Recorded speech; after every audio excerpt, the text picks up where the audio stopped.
All right, this is day one of the camping trip going up. This is day one of the camping trip going up to the Boundary Waters. We've got the car loaded up with the kayak, surfboard, because I'm going to be going past the Great Lakes, so just in case, we're bringing the surfboard, and then the car is just full of stuff. So let's go. Alrighty, we are on the road heading up north to the Boundary Waters, and we're gonna be in the car for probably like, I don't know, I think like 14 hours over the next couple of days. So on long car rides, I like to listen to audiobooks, and my favorite audiobook series is the Harry Potter audiobooks narrated by Jim Dale, and I have them on cassette tapes, and I've got the cassette player running to an amplifier, and I got the amp plugged into the car, so it's got power. And so this is how we enjoy a nice long car ride.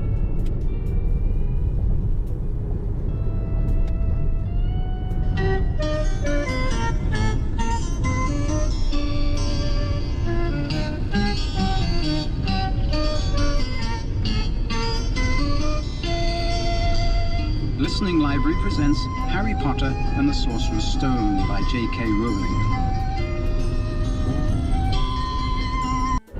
Well, folks, we are currently driving through Effingham.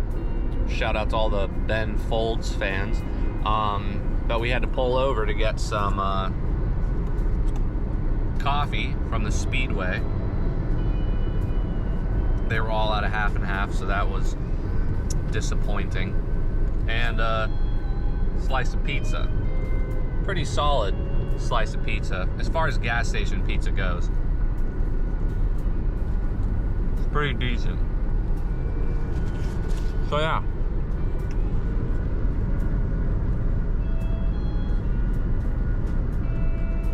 Just cruising.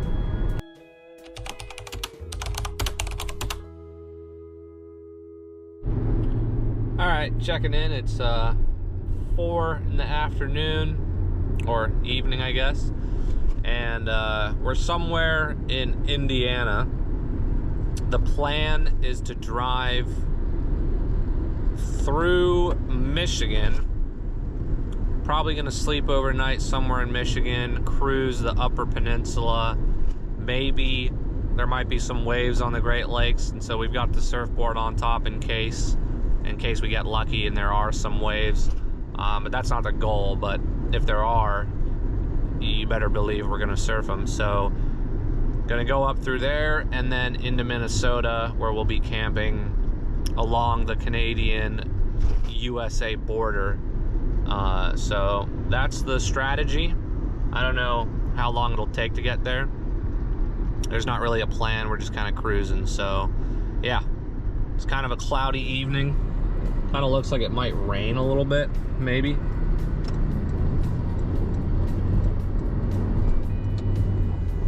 But overall, there's been like no traffic, and it's, I don't know, pretty boring, which is good for a car ride. Alrighty, we just made it through Chicago, or made it around Chicago without any terrible traffic, which was nice. And the rain has kind of let up a bit. But I am driving a Prius with a kayak and a surfboard on the roof. And I get so many looks from people on the road passing me. And it's like a joke that, you know, people driving trucks look at Priuses and they're like, it's a Prius, you know. It's true though.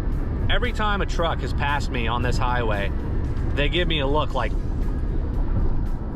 I'm the most bizarre thing they've ever seen. Like they've never seen a Prius with a surfboard on the roof. I don't know. I mean, I don't think it's that bizarre. God forbid somebody who drives a Prius puts something on the roof. If I was driving an SUV, or actually that's not true. I was driving an SUV down to Florida with surfboards on the roof, and this one guy on the Florida-Georgia line just had it out for me for some reason. I didn't do anything. I was just driving, cruise control.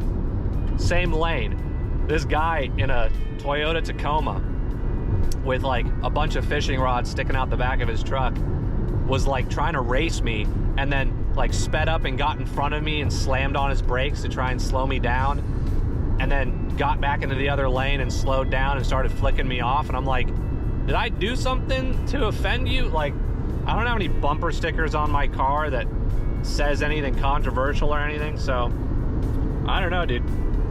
Maybe people just like see a surfboard on the roof and they're like, some damn, you know, beach bum hippie. But I feel like that's an outdated opinion to have.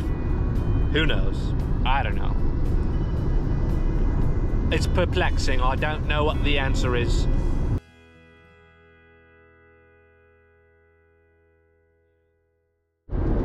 All right, we are officially in Michigan, pure Michigan. Now, I like Michigan a lot.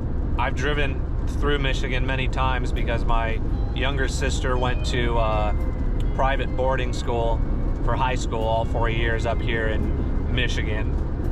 So I like Michigan a lot. I think it's really beautiful.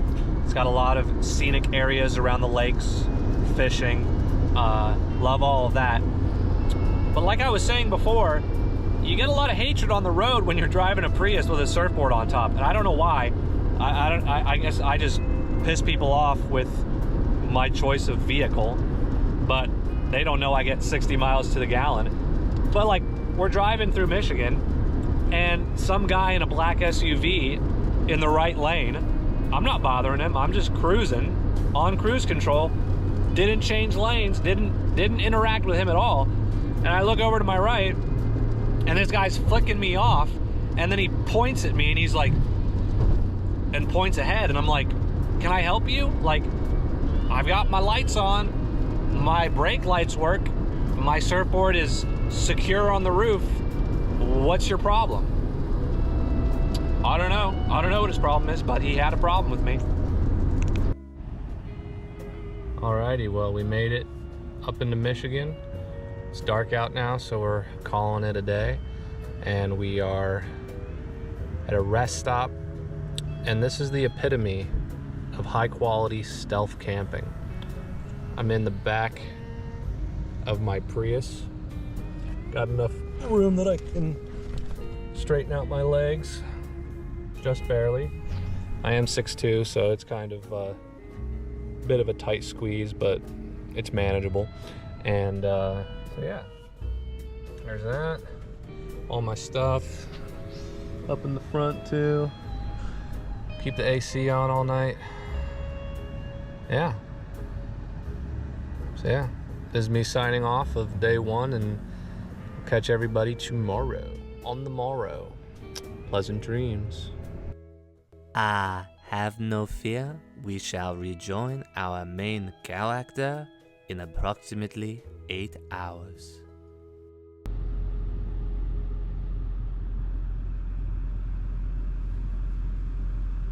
Good morning. I actually slept pretty good in the back of the car, and this is coming from somebody who loves sleeping. I love it. Like, at the end of the day, getting ready to go to bed, laying down to crash for the night is like the best part of every day. I love it. I love going to bed almost as much as Hunter Biden loves crack cocaine. Alright, well, it's time to get up.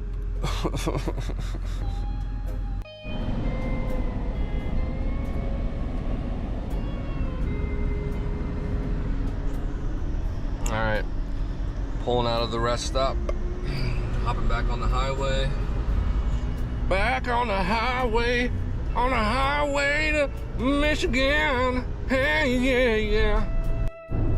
Right now, what we're doing is the morning quest for coffee. Ooh, look at this boat. That is a sweet boat. Sweet boat. coffee. I need some coffee. I need some coffee. And none of that decaf shit.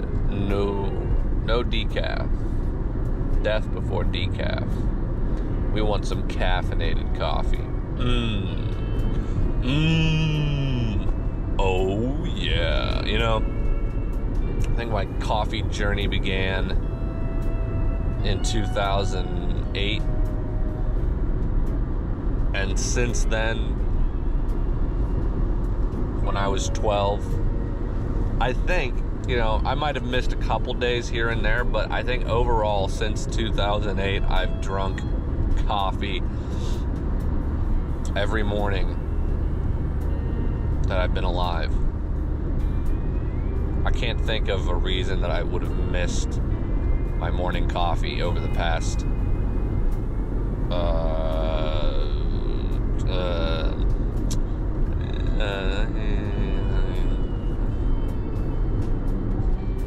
almost 20 years? Almost 20 years? No, not 20 years. I'm so bad at math, honestly. I don't even know what I'm saying. Cut. Next. Edit that out. It'll be 20 years in 3 years. Ooh.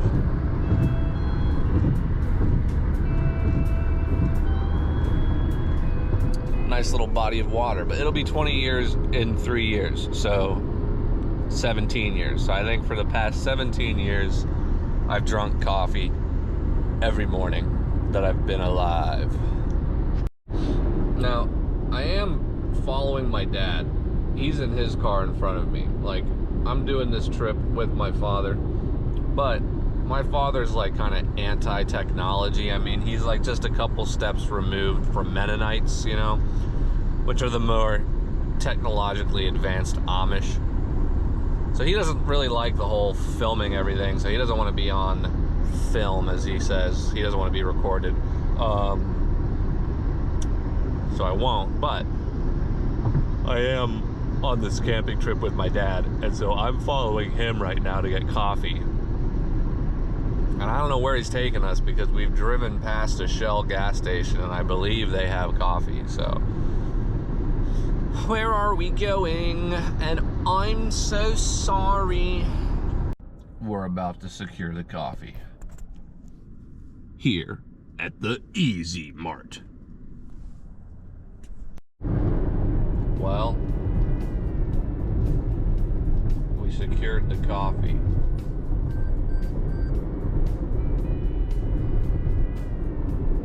Which means that everything is once again in balance in the universe.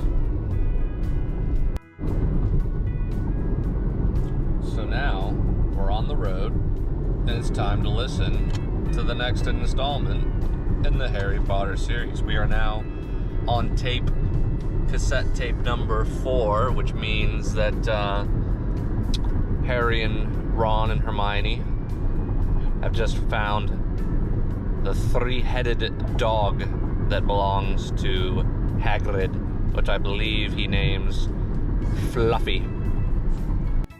This is how you use a cassette and a cassette player. For all of you youngins born in the 21st century who never glanced upon such a magical thing. They really wanted now was a way of getting back at Malfoy, and to their great delight, just such a thing arrived in the mail about a week later. As the owls flooded in space, you'll be in for it this time, Potter. All right, listen, I got a little Harry Potter rant here. All right, listen, if I was Ronald Weasley, I would be so pissed, because think about it. You're from the Wizarding world. You fly brooms. You know what Quidditch is. You're a big fan of Quidditch. All of your brothers are like on the house team at Hogwarts and everything, you know? And then here's Harry Potter, doesn't know what Quidditch is, never freaking rode a broom before, and he gets special treatment and is allowed to have a broom as a freshman, as a first year.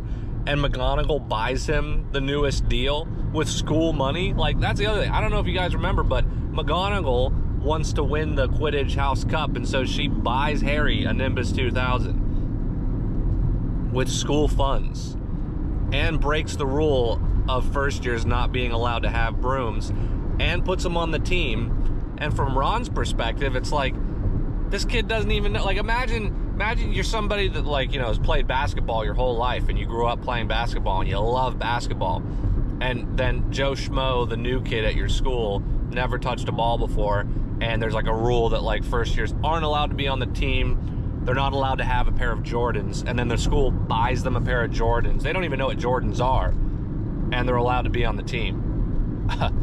I'd be pissed. Roll tape. Harry caught a glimpse. Another question.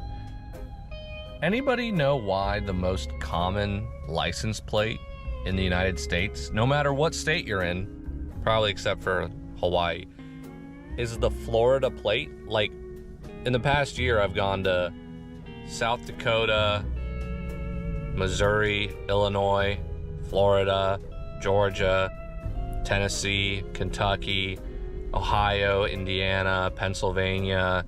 I'm now going through Michigan, and I'll be in Minnesota. And everywhere that I go, there's those little orange and green Florida plates with the oranges on them. Why is that? Like, does everybody have a vacation home in Florida? Like, why? Does anybody know? Does anybody know? Does anybody care? Can anybody hear me? Can everybody see me?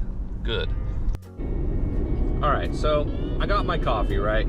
Drinking the coffee, driving. Coffee's a diuretic, so I gotta use the bathroom, right? So we pull over at a rest stop here in Michigan. I'm what the Germans call a Heimscheiser, which means I only like to use the bathroom in my house.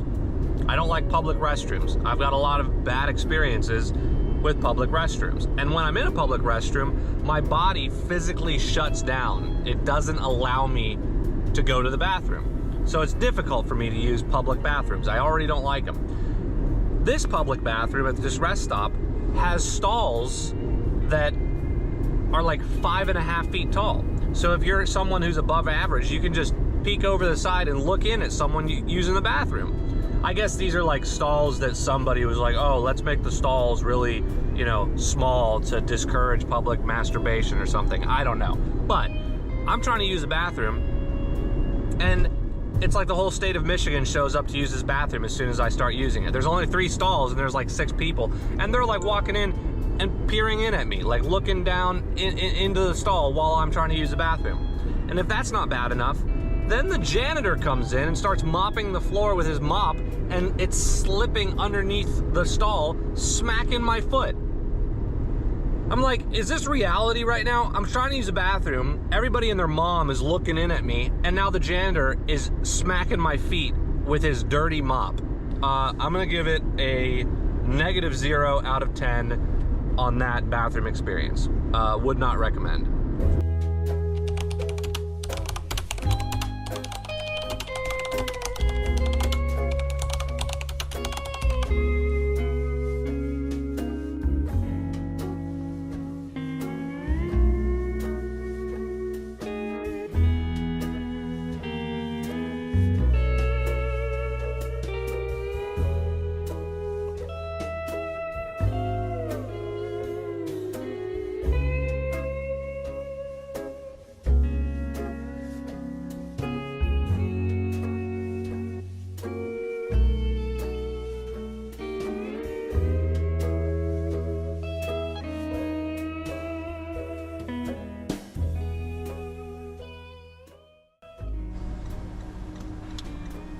Alrighty, so we are here at the Interlochens Art Academy, and my father and my sister are both alumni, and so we're just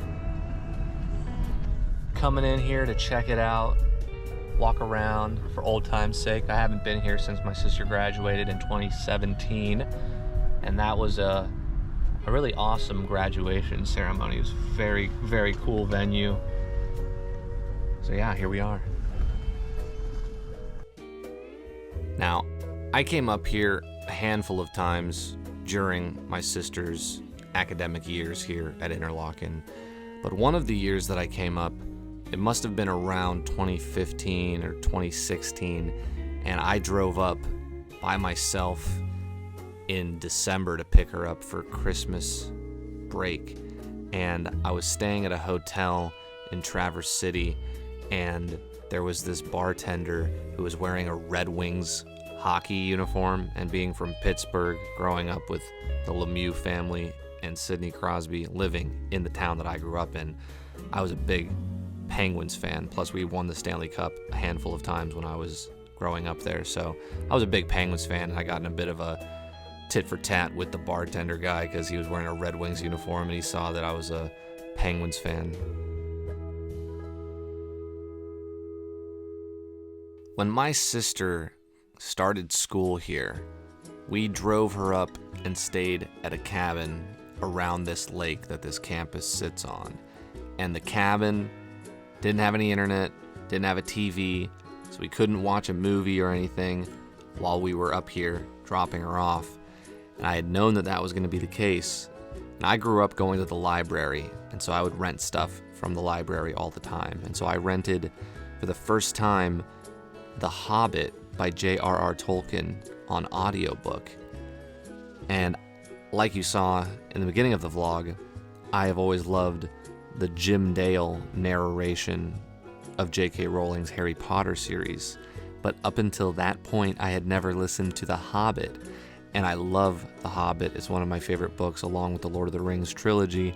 And so I always have an associative part of my brain that associates Interlaken or visiting the Interlaken area up in Michigan with an unexpected journey or a hole in the ground.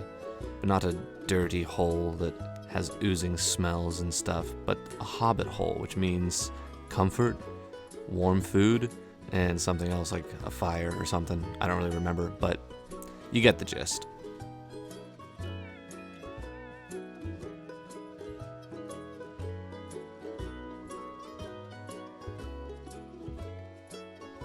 But of course I also associate Interlaken with Harry Potter, because at that time when she started school here, I was in around the height of my Harry Potter obsession with the audiobooks, and all the movies were coming out at that time, and I was like the same age as the characters as the movies were coming out, so it really hit my generation in the sweet spot.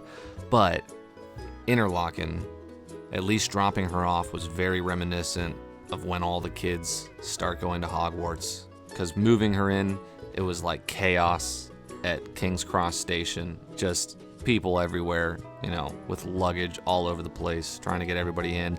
And Interlaken has a lot of international students, and so it was very reminiscent of the Harry Potter books. And so it's always been a very cool place in my mind, and I think that my sister definitely got to experience a very cool and unique academic experience for high school.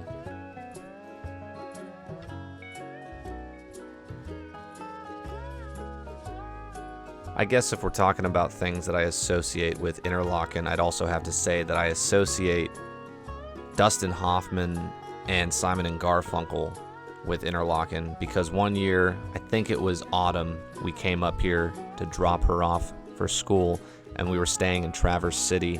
There was an old movie theater that would play classic movies, and this evening they were playing The Graduate with Dustin Hoffman. If you know that movie, the whole soundtrack is done by Simon and Garfunkel, and I had never seen that movie before, but I was a big fan of Simon and Garfunkel's music, and so I really love that movie, and now I associate it with Interlaken. So whenever I come up here, I'm usually thinking about Scarborough Fair or Mrs. Robinson.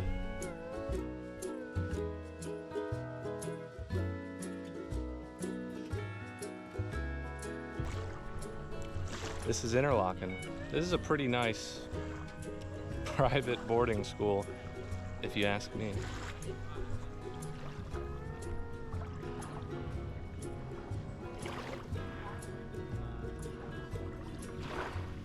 What a special place this is. Indeed.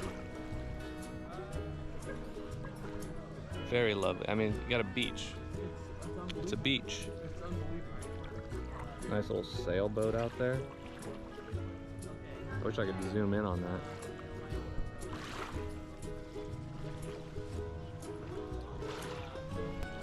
That whole thing though, very new, schwanky.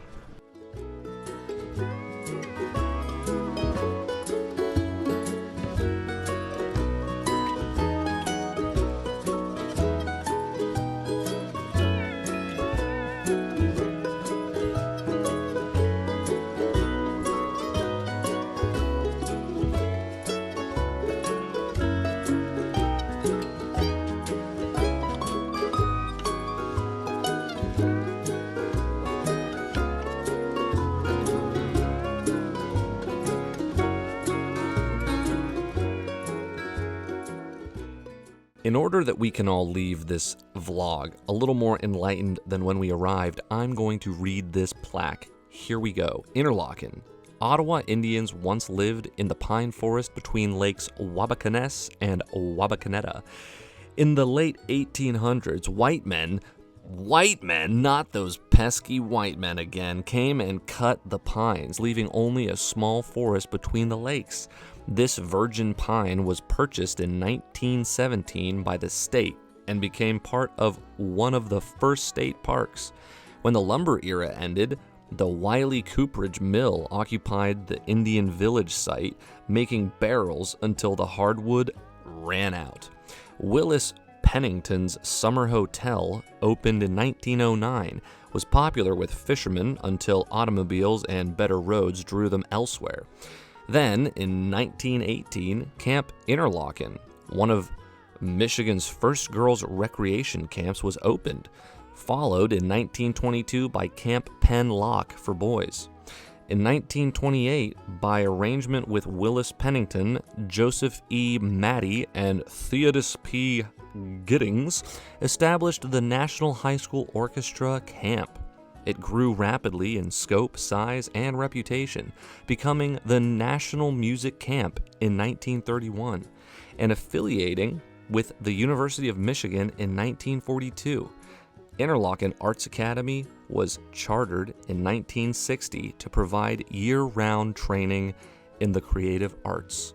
There you have it. That's what the plaque said. Back to the scheduled tour of campus.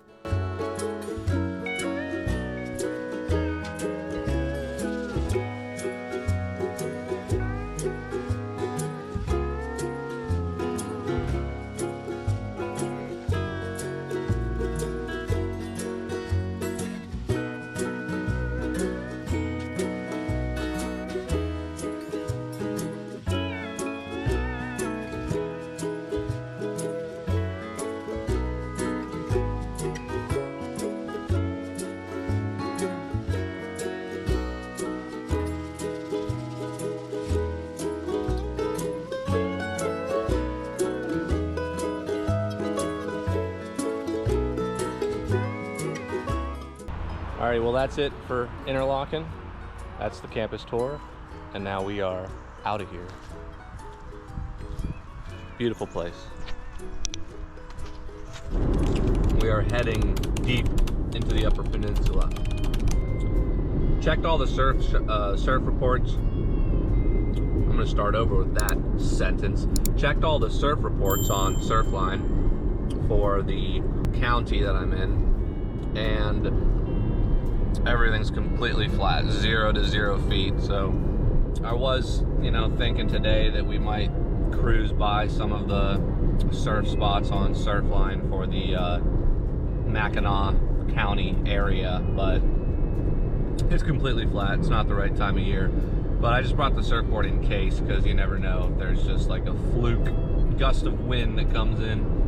But alas, there will be no waves today, so we're just cruising once again, cruising. And I just ate 2 hash browns. They had a deal, 2 for $1.50. And yeah, got some coffee.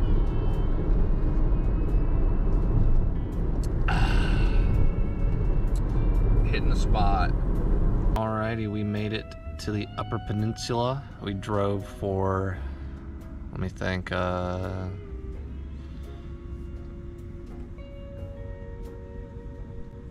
8 hours today. But we did stop at Interlaken and walk around there for a while, so I'm not exactly sure how much time that took up, but overall we made it to another rest stop. I'm once again in my Prius. I'm gonna have another pretty great sleep, to be honest. I mean, it's a little claustrophobic just from not having a lot of space, but it's not too bad. It's actually kind of cozy once you fall asleep, you know. So yeah, I'll catch you guys tomorrow. We're gonna continue driving along the Great Lake coastline up through the Upper Peninsula, and that should probably take like all day. So hopefully it just doesn't rain tonight, because the only problem is, if you see up there, that's my kayak and the surfboard's on top of it, and they're held up by these straps, and these straps are great, but when it rains the water comes in on there and drips down. One time I had my surfboard up there and I went to surf on this lake in Illinois. It was pouring the whole time, and I didn't think about how the water would be coming in and dripping off of that. And I had left my iPad in the back seat, and when I got done surfing, I was putting my stuff back in the car. My iPad was just in a puddle of water, a puddle of rainwater, and I was just so bummed. But somehow it didn't take any damage from the water, so that was pretty sweet. But yeah, I'm pretty exhausted from just driving all day today, but it was really awesome going back to Interlaken to walk around there. It's a really cool place. It's really sweet. So yeah, I'll catch you guys tomorrow. Good morning. It's 9 o'clock on a Saturday. The regular crowd shuffles in. We are vacating the sleeping area, hitting the road again. Day number 3, on the mission to get some coffee right now. We need some coffee. Coffee. Let's go.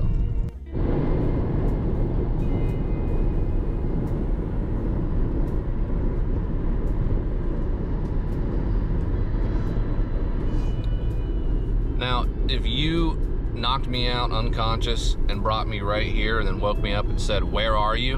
and I look at those sand dunes and that lake, I'd probably guess I'm in the Outer Banks of North Carolina, because this looks like the Outer Banks right here.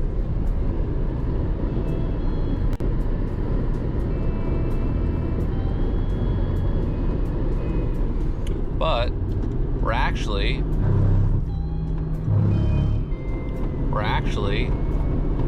in Michigan.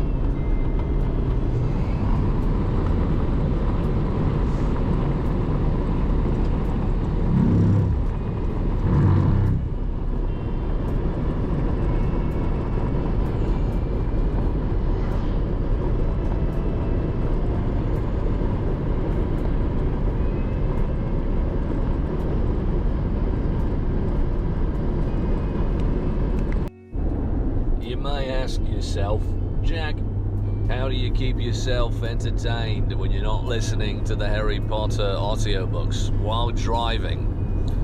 I'll tell you how. All I want is a road somewhere far away from the cold night air, with one enormous jet. How wouldn't that be lovely? Oh, so lovely, sitting absolutely still. I would never budge till spring crept under the windowsill, someone's head rested on my knee, warm and tender as she can be. who takes good care of me, wouldn't that be lovely? Lovely, lovely, lovely. Oh, wouldn't that be lovely? Oh, thank you very much. I don't know if you can see that, but there's an island out there. Can't get over there unless you got a captain to sign out a boat. They call it a Bully High. They got the boar's tooth ceremony over there. But you being a lieutenant, you could charter a boat and go over there with some officers if you want.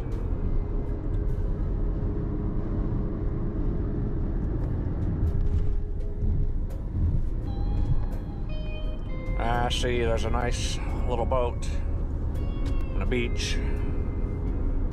Can't get over there though. It is strictly off limits to civilians. Hello, just checking in. We have now crossed over into Wisconsin. We are in Wisconsin now, and we're still just driving. And this is what it looks like. Super fascinating landscapes right now. But yeah, on our way to Minnesota. Made it to Wisconsin. We'll see what happens next. He had patched up his wand with some borrowed cello tape, but it seemed... Alrighty, well, we've made it to Minnesota. We are almost to the campsite. We're less than 30 minutes away, and we've got about an hour and a half of sunlight to get camp erected. And so yeah, we're just cruising along this road. Back in the day, when my father and his parents would come up here to camp, this road was a dirt road, a gravel dirt road, and so it was very bumpy and difficult to drive on, so it would take hours to get from the town of Orr up to where we're going at Crane Lake. But now, as you can see, it's nicely paved, and so you can get there in 30 minutes. Only thing is, there's no cell service, so once you get to this road past Orr, it's off the grid. You know who tried to kill you, and how he disappeared and everything, and how you've still got a lightning scar on your forehead? His eyes raked Harry's hairline, and a boy in my dormitory... Jealous, said Malfoy, who didn't need to shout anymore. Half the courtyard was listening in. Of what? I don't want a foul scar right across my head, thanks. I don't think... Seamus choked. Don't be so sure, said Lockhart, waggling a finger annoyingly at Seamus. Devilish tricky little blighters they can be. The pixies were electric blue and about 8 inches. This right here is the golf course where we golf. It was like listening to a lot of budgies arguing. That bar and tavern is the clubhouse. That's the golf course. And that's the Vermilion River that flows through the golf course. You'll see more of that later. Explaining where he'd gone and went down the spiral stair. We've made it to our turnoff point onto Echo Trail. So now we're going off the beaten path. There's this bar and grill. It's a pretty happening place right now. And now we're on to the dirt road. The dirt road. The open road.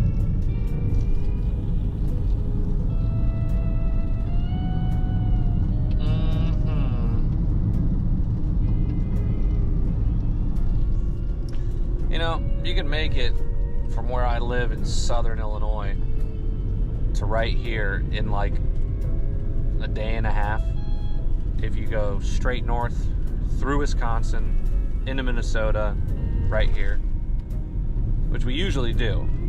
But this time, because we wanted to swing by Interlochen, my father's alma mater and my younger sister's alma mater,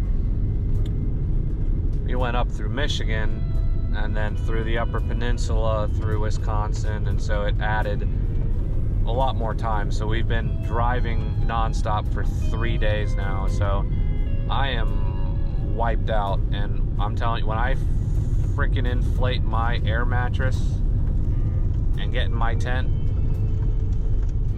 I'm zonking out. I'm zonking.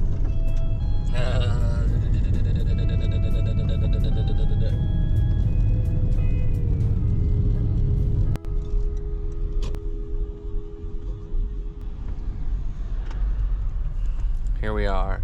Voila.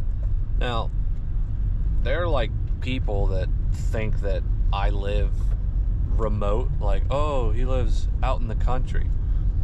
But I'm like less than 20 minutes from a Walmart, and I'm like an hour and a half from a major city. So to me, that's not really like remote. Like, that's not really out in the boondocks. This is more remote, but it's still like not even remote, you know? Like, there are people that live way off the beaten path. And I mean, the people that live here full time, though, that is pretty off the beaten path, though. Like, if you live here full time, like through the winter and the spring, because like the winter is freezing here in Minnesota, I would never do that. And then the springtime and early summer, the bugs are just insane. Like, the mosquitoes are awful. So we're here right now at a time of the year when it's kind of getting chillier, so the bugs, like the mosquitoes, aren't as bad, but they're still pretty bad. So there's no way that I would ever even consider living here permanently because of the bugs and the freezing conditions. Never.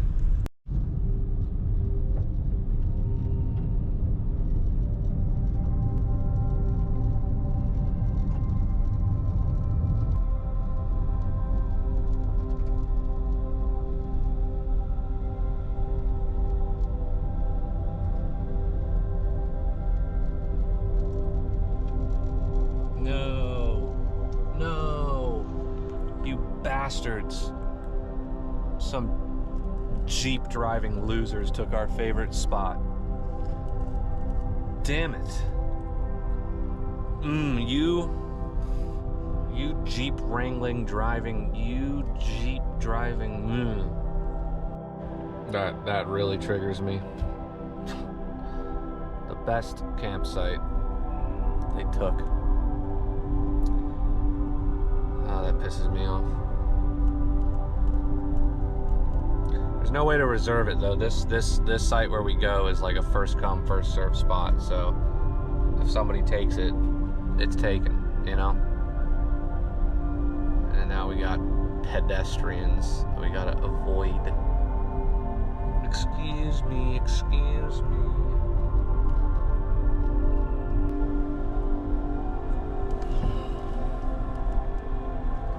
Here we are. Alright, we have arrived, and it is time to assemble camp. However, I think that it would be beneficial for all if we take a moment of quiet reflection and enjoy some ASMR drone footage. Pay no mind to my drone piloting skills, as this is one of my first flights. So please, stay seated, keep your seatbelt fastened, and do your best to enjoy the remainder of our flight. Thank you for flying with us today.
Well, as far as prepping for the campsite is going, the tents are up, the mosquitoes are eating me. It's so hot I've sweat through all my clothes. But it's time to inflate the air mattresses, and this year, got an electric pump,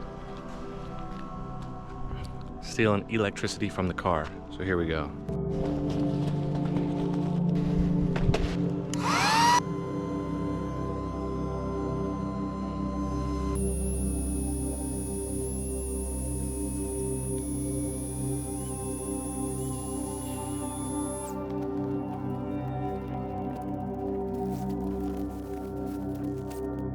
Alrighty, before my GoPro dies and before the sun disappears, we've got tent, and fire. Great success.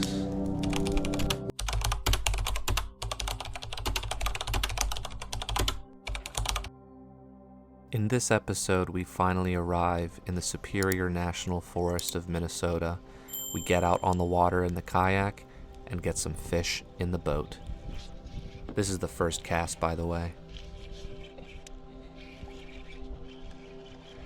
Fish on!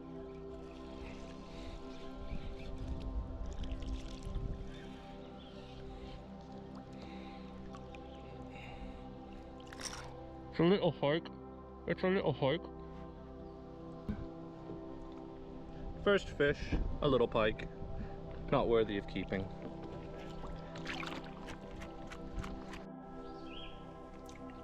Good morning. First night in the tent.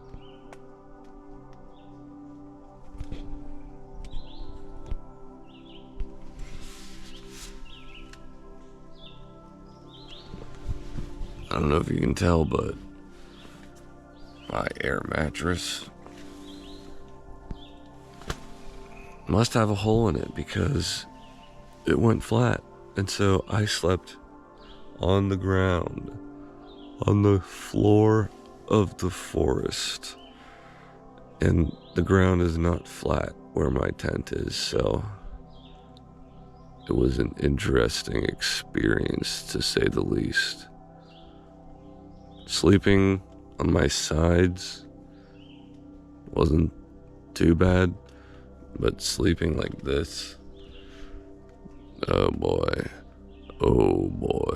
Also, this is my morning voice. This is how I sound when I wake up.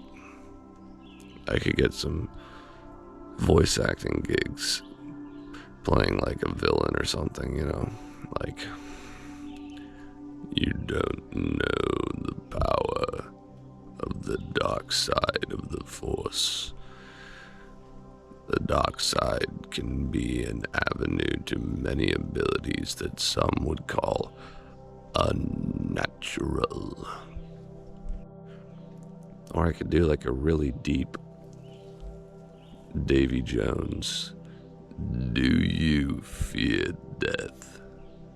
Do you fear that dark abyss? Join my crew and postpone the judgment. 100 years before the mast, will ye serve? I will serve. Good.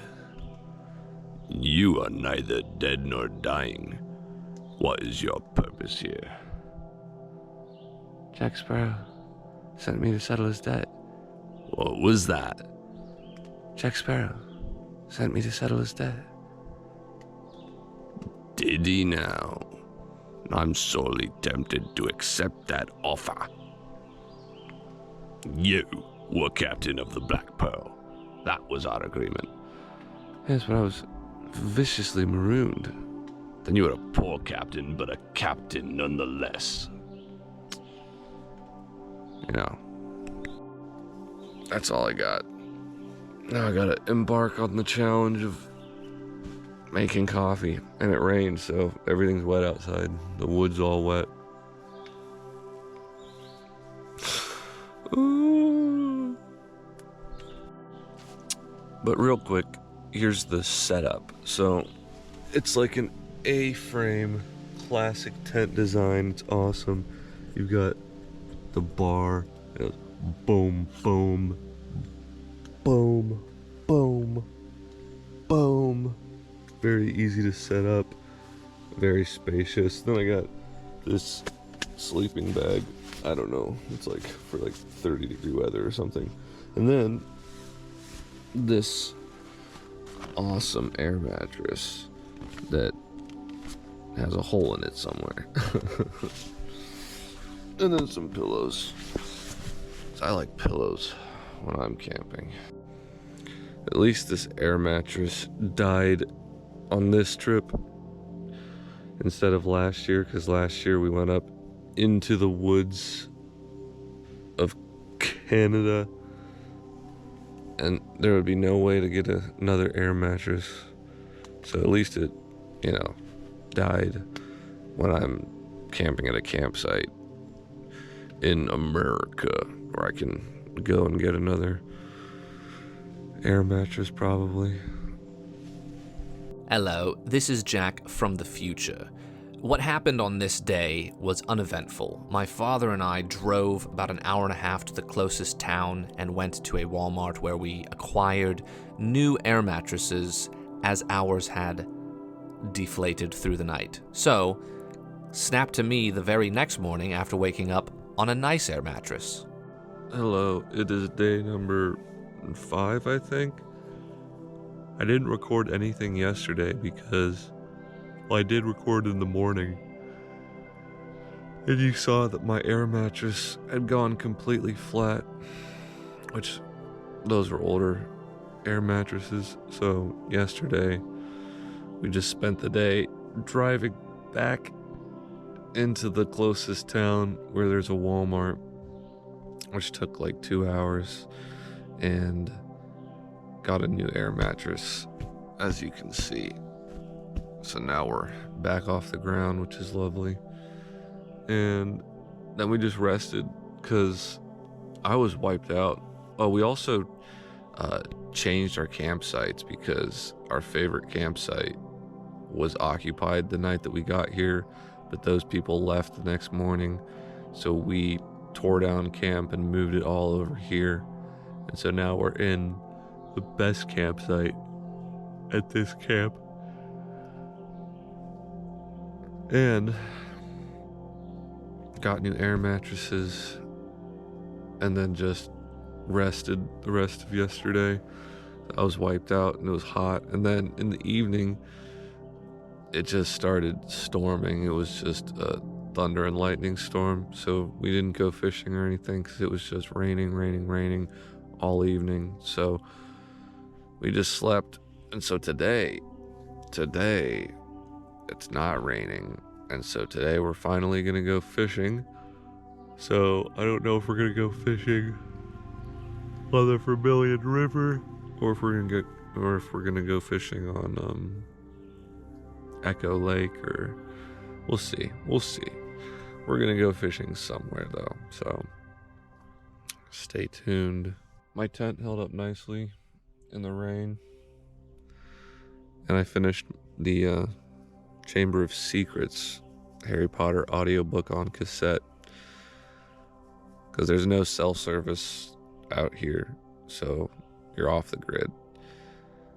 So I've got my cassette player, my collection of Harry Potter cassettes narrated by Jim Dale, the best.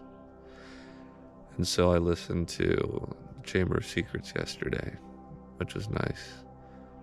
Now I'm laying here and I've got like an hour and a half until my dad gets back and wants to go fishing. So I might start the Prisoner of Azkaban right now, or I might just go back to sleep. I don't know.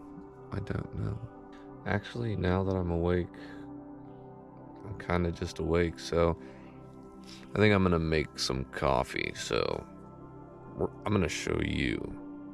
I'm gonna show you the proper way to make coffee when you're camping. All right. There are lots of ways, but this is the best way. This is the correct way. Actually, yeah, I'm about to show you. Let's start from the beginning. Howdy, partner. I'm about to show you how to make a mean cup of joe in the morning. And that's a fact. First thing first, though, we're gonna get a different shirt out of my car, because this one is just way too wet from all that rain yesterday. So that right there, that's my tent. This is the new campground. That's my dad's tent. More of a yurt, really. But the nice thing about that was when it was pouring and we were cooking out here, we were able to bring everything in there real quick and eat and finish cooking without getting absolutely rained on. But here we have the essentials. One, a French press. A French press is the best way to make coffee in the woods, in my opinion. We've got the burner and the water and one coffee cup. And this, of course. Alrighty, we are now more dressed for the day, which means that it is coffee time. Alright, first things first, get the water boiling.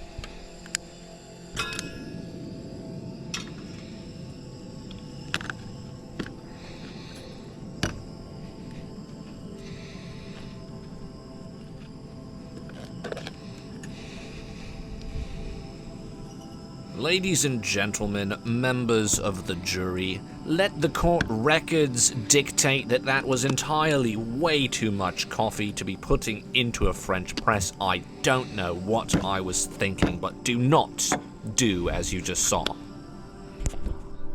And now, we wait.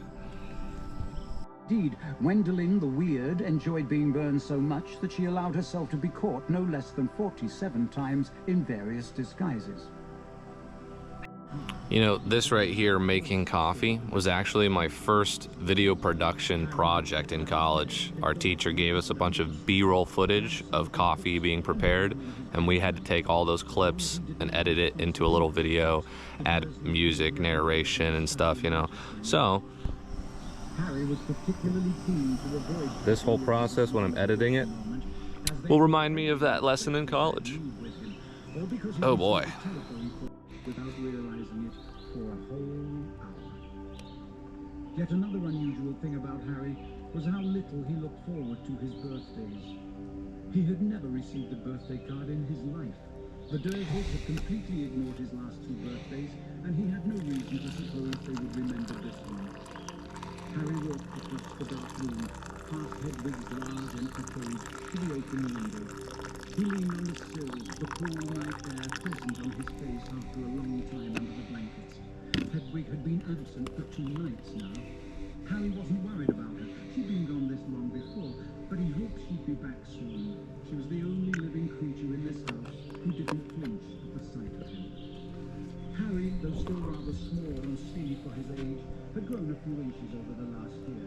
His jet black hair, however, was just as it always had been. Now that's coffee. Now we just sit back and listen to Harry Potter. Was a thin scar shaped like a bolt of lightning. Of all the unusual things about Harry, the scar was the most extraordinary of all. It was not, as the Dursleys had pretended for 10 years, a souvenir of the car crash that had killed Harry's parents, because Lily and James Potter had not died in a car crash. They had been murdered. Murdered by the most feared dark wizard. Gearing up for this trip, I acquired a DJI drone. However, I hadn't flown it to any considerable altitude prior to this trip. So this was really the maiden voyage. And because of the sensors on my drone, it stopped the drone from flying further because it kept detecting the branches of these trees and locking me out of the controls. However, once I successfully navigated around said tree branches, I was pretty impressed with the view that I got, because I've been camping at this site for many years now, and I had never seen its proximity to this lake. So seeing that for the first time from a bird's eye view, and then just seeing the rich density that is the Superior National Forest around me. So I was already excited to get drone footage, but after I saw the footage that I got from the first flight, I was very excited.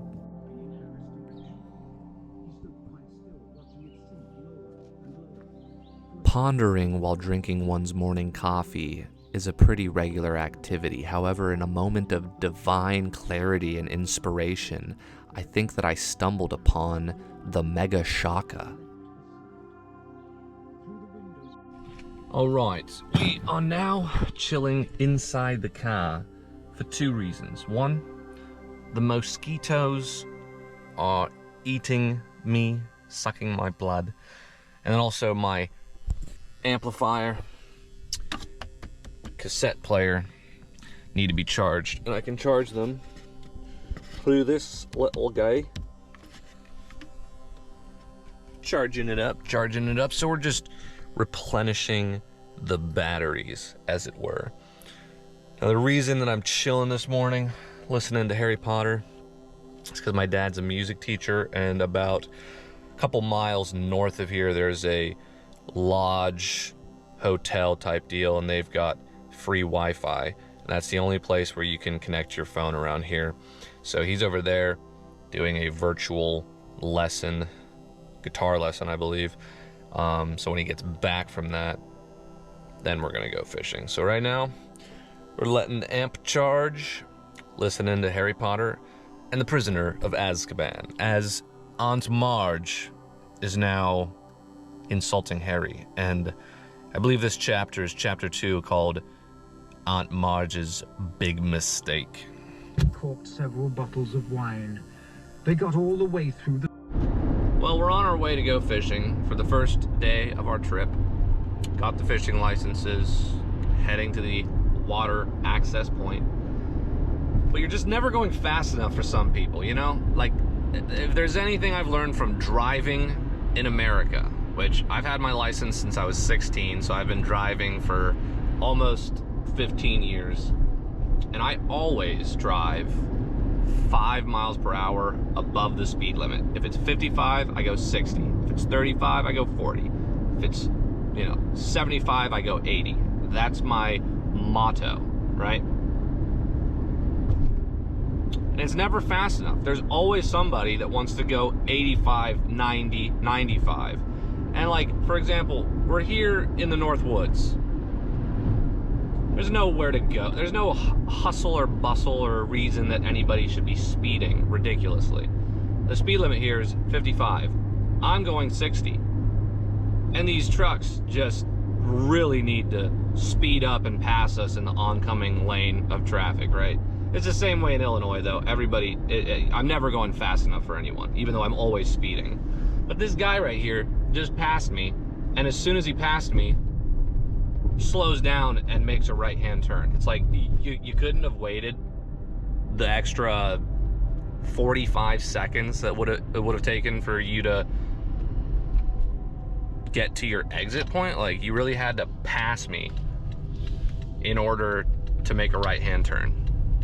I'll never understand that. Now, who said that a Prius wasn't an all-terrain vehicle for the back roads? She's handling just fine. Just fine, no problems at all.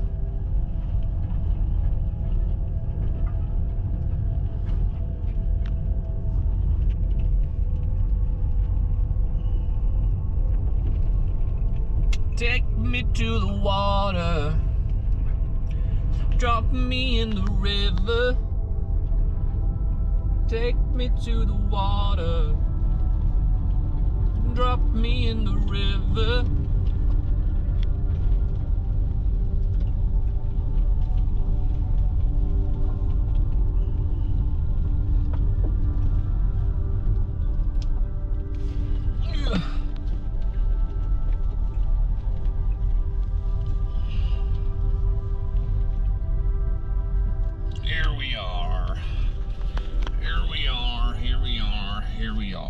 Boom.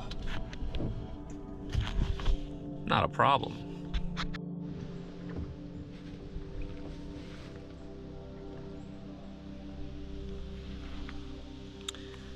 We have made it to our destination. Now we put the boat in the water. However, before we go fishing, we gotta get that bird's eye view POV. You know what I'm saying? You know what I'm talking about? Yeah, you know what I'm talking about, because this is what I'm talking about right here. It's an establishing shot. You know, you gotta get the people involved in understanding where you're fishing. You know, we're trying to tell a story here. Gosh.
All right, now that we're out here on the Vermilion River, we're gonna go upriver to those rapids and anchor at the base of that.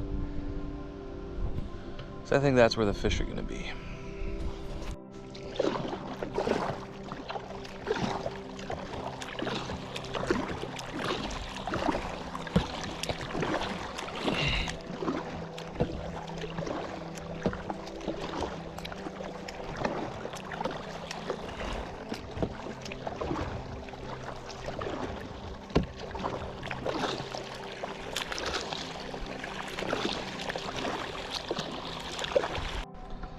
And just like that, we're anchored in.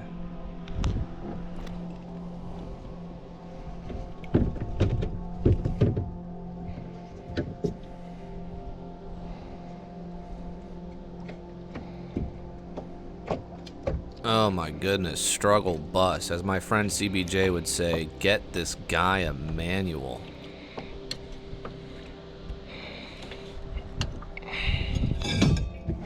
Welcome to the inside of my tackle box. Now, this is an intimate moment. I know that some women are intimate about letting people look into their purses. Well, it's the same for me in my tackle box.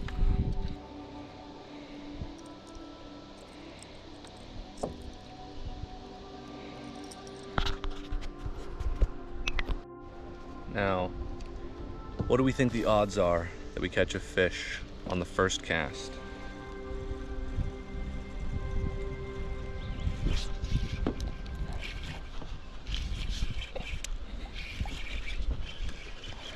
Fish on!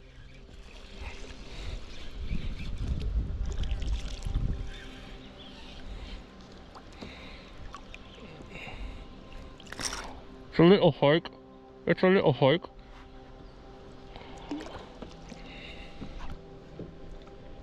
First fish, a little pike.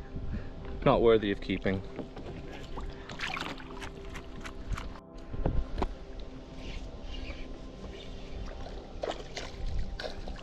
Oh, it's on a pike.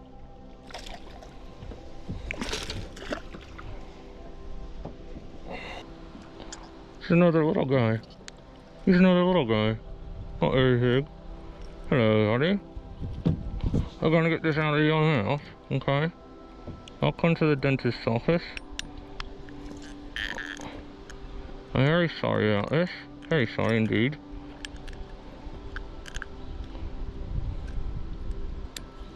There you go. Nice little fish. Go off. Go off. There you go. That's fish number 2. The mosquitoes are rather terrible up here, but out here on the water, no bugs. I don't want to jinx it, but so far, no bugs. Just a beautiful sunny day.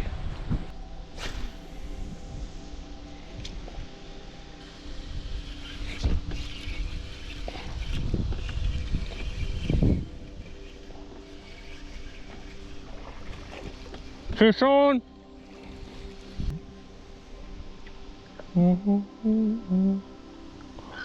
Another swan.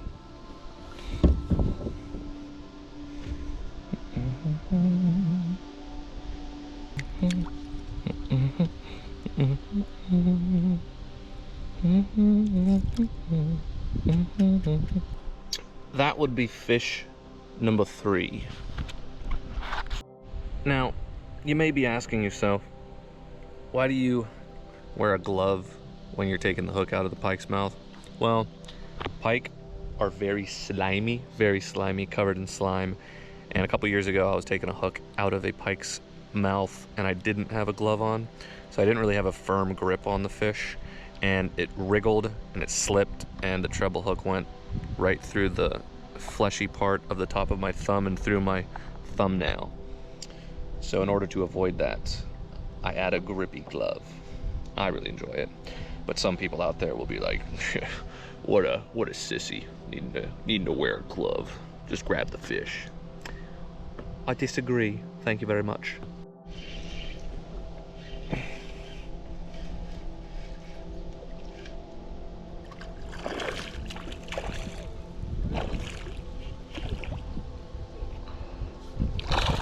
Well, it's not a hike.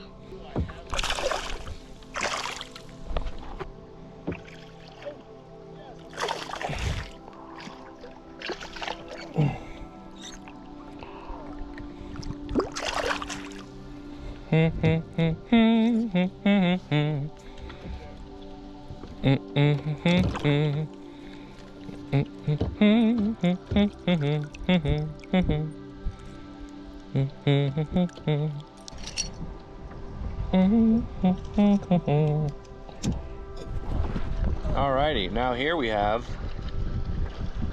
a bass. This is not a northern pike. Say hello, fishy.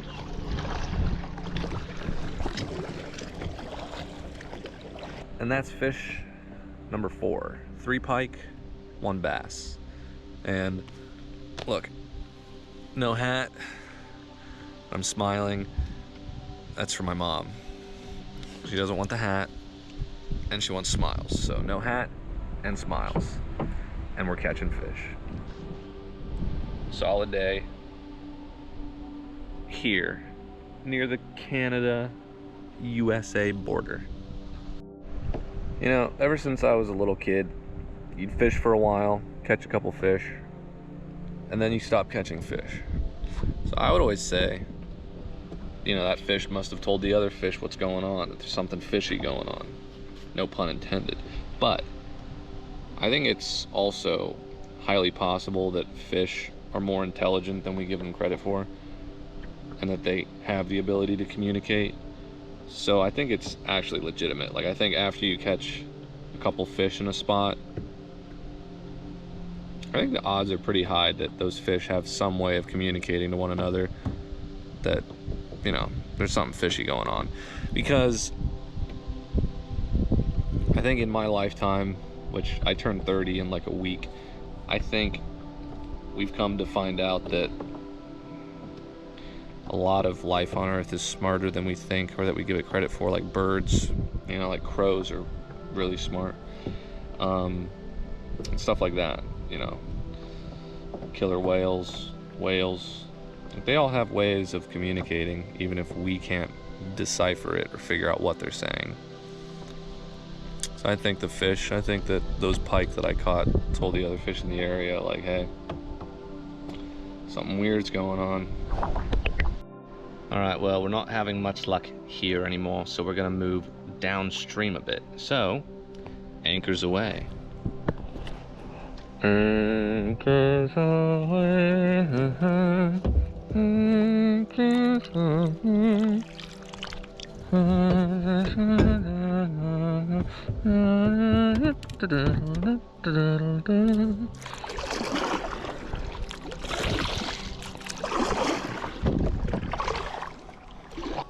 Now for all you perverts out there, I'm too lazy to blur out my feet. So just don't do anything nasty, you freaks. Check this out. My grandma really loves these water lilies, so this is a moment to appreciate the water lily. Shout out, Grandma. Beautiful. I was appreciating the water lily. Well, fish have stopped biting. I think the sun is too high in the sky and it's too warm for them, so they're not biting on anything. I've just been chilling. My dad caught a handful of fish as well. He caught a bass and, I don't know, 3 or 4 pike, so I think we're at like 8 or 9 fish that we've caught so far, which isn't bad. 2 of them are keepers. Now, I'm a catch and release fisherman. I know that that's appalling to some fishermen. I just don't like fish. I was raised vegan. I didn't eat any kind of meat until I was like at least 10 years old. So I don't have the palate for it. I've tried all kinds of fish. I mean, I lived in Hawaii for 4 years. I've tried all kinds of fish. So I don't want to hear, oh, you just have to try it. No, I don't like how it tastes. And that's the end of that. But my dad, he really likes fish. So he's going to clean and fry up those bass that we caught. But we haven't kept any of the pike because when the pike are little like that, they're just nothing but bones, you know? Like even the bigger pike, like not last year, but the year before I caught a 36-inch pike and it was still just tons of bones, tons of bones. So yeah, first day of fishing though, 8 fish. I'd say that's a successful day of fishing. I'm just happy to catch them. I like to catch them, look at them, appreciate them, toss them back, let them continue to live. Because you know what they say, fish are friends, not food. I'm just missing Kermit's banjo. Bong, dun, dun, dun, dun, dun, dun, dun, dun. Bong, dun, dun, dun, dun, dun, dun, dun, dun. And why are there so many flies buzzing around my head? And why do they want to land on my hair? These flies are annoying, but not as annoying as mosquitoes. 'Cause mosquitoes, they suck all of your blood. Like, get off, leave me alone. This fly is peeving me. Oh, now there's 3 of them. Oh, goodness. Stop it! Stop it! Leave me alone. I'm serious. I'm serious. Sirius Black. Alrighty. That's enough fishing for the day. My GoPro's about to die. So I'm gonna go grab my drone, and before we leave, I'm gonna get some establishing drone shots of this area where we fished today. This will be the inaugural drone flight in Minnesota. So fingers crossed that this goes well. I'm new to drone piloting. I did a test run back on my farm, which went well, so hopefully this goes as well or better.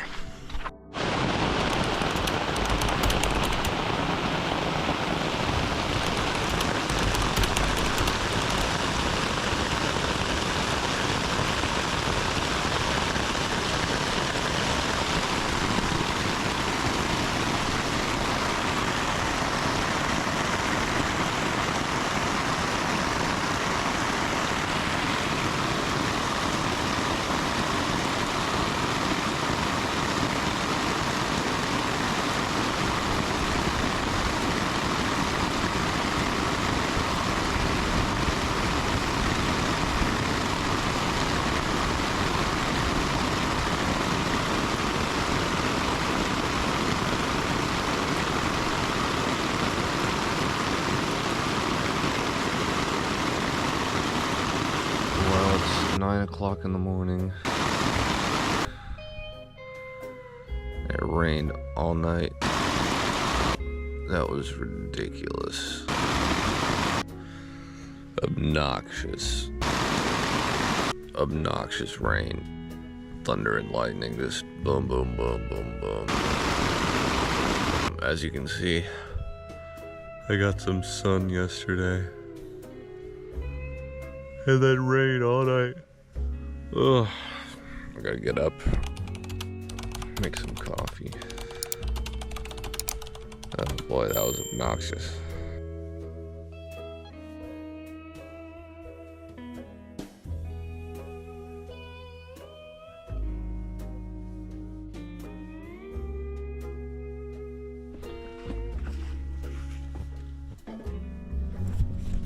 We're at the Vermilion River portage, as the French say. See? Now, we Americans call that a portage because we speak English the way it should be spoken. And you know that it's the way that English should be spoken because when British people and Australian people sing songs, they sing with American accents. So you know that it's the proper way of speech. So basically, it's not portage, it's portage. And just in case you're sitting there thinking, what an outrageous claim, Jack. That's the most ridiculous thing I've ever heard. Here's an example. Imagine if the Beatles sang with British accents. Here we go. Oh baby, you got that something in it. I hope you understand in it. And you got that something in it. I want you to hold my hand in it. I want you to hold my hand. Oh, hold my hand in it. Or imagine another British band like Coldplay, for example, singing Yellow in a British accent. Look at them stars, look how they shine for you, and everything you do, and they were all yellow, innit? Think about the band Queen from London, England, if they sang in British accents. Each morning I get up, I die little, innit? Can barely stand on my bloody feet. Take a look in that bloody mirror, innit? And I cry. What have I done to myself, innit? So, I think I rest my case. So the next time some British person or Australian comes up to you and starts making fun of American accents and pronunciation, just remind them that when they're walking around saying bottle of water and or nor clear, they really like to munch on those vowels. Or nor clear the pronunciation. Just remind them that if they start singing, they're gonna be singing in an American accent. So put that in your pipe and smoke it. Thank you very much. Alrighty, we are here on the Vermilion River. Just did some drone footage flying around. It's a little windy though, so it kept blowing it towards the trees, so I pulled it down because I don't want it to hit a tree and die on its maiden voyage. So now we're gonna start fishing right there. And I'm sure there have to be some fish. Are you sure about that? Somewhere around here.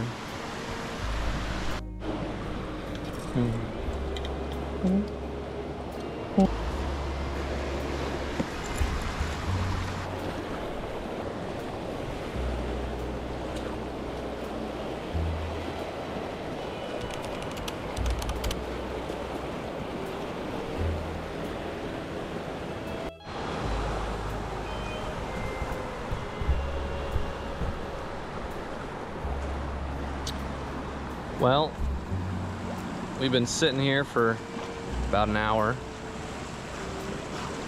Not even a bite.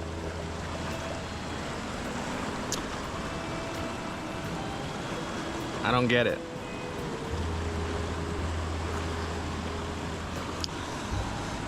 Doesn't make any sense. Looks like a perfect fish habitat.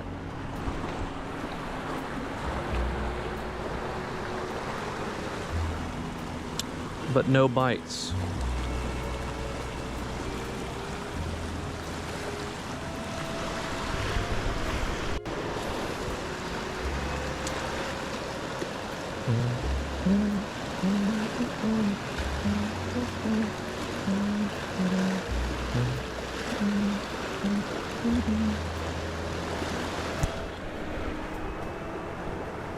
Nothing. Nothing at all. It's strange because this spot usually delivers good fishing, but nothing. And it just rained. It just poured last night, like the whole night. And so we've got a ton of running water. It's nice and cool out, it's not too hot. Caught fish here in previous years. Not this year though. Doesn't make a whole lot of sense. Oh well. On to the next spot, I guess. We have changed locations in the hopes that we have better luck here.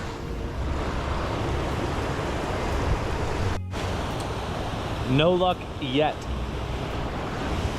Right over there, it's a waterfall, a very dangerous waterfall. You don't want to fall in here, you'd be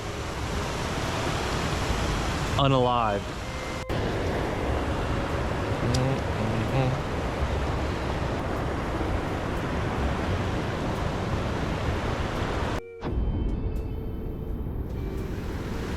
That right there is where you don't want to find yourself.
Well, after catching 8 fish on the first day, we got absolutely skunked on this day and didn't even get a single bite. So we're back at camp making dinner.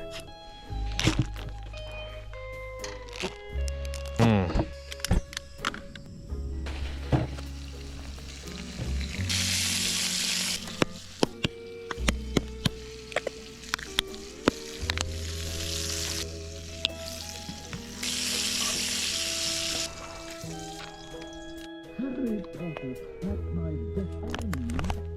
He hesitated, looking excited. I don't think you could possibly mention to Sir Patrick how very frightening and impressive you, of course, said Hermione keenly, when Harry had changed his last. And that's all she wrote for that day. Fished the whole day, spent the whole day walking around, trying different spots that we had caught fish before in previous years. However, just no luck. So, the one good thing that came out of this day was this beautiful sunset with the reflection of the sun in that lake. I loved it. It reminded me a bit of the twin suns on Tatooine from the original Star Wars movie. It's a new day. It was cold last night, thus busted out the pants and socks and flannel. Now we're making coffee to start off the day while avoiding these mosquitoes.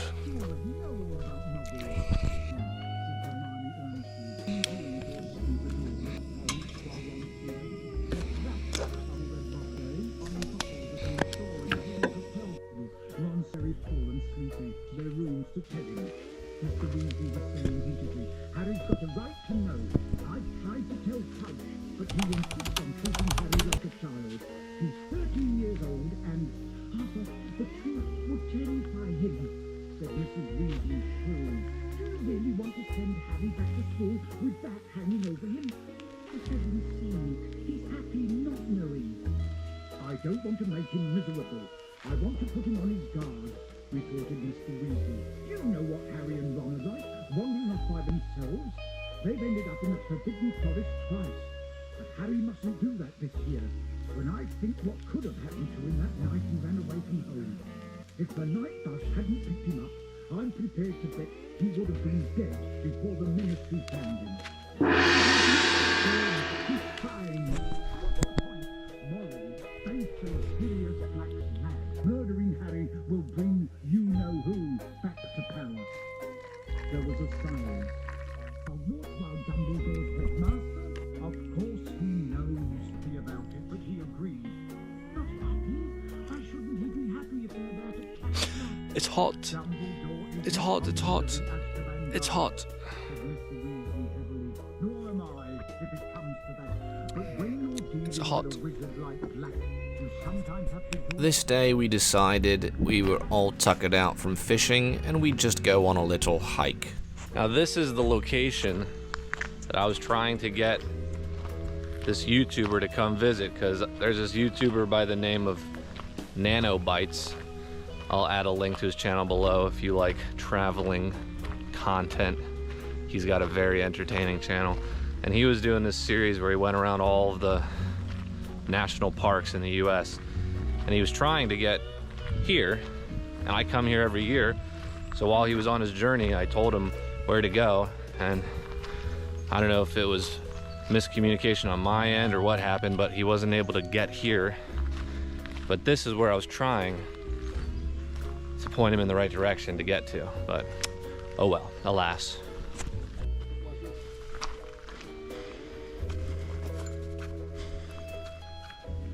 I'm joking. It's a joke. Two roads diverge in a yellow one. Fur trade.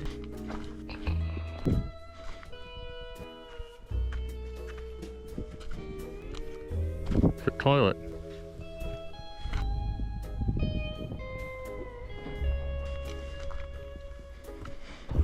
It's recording.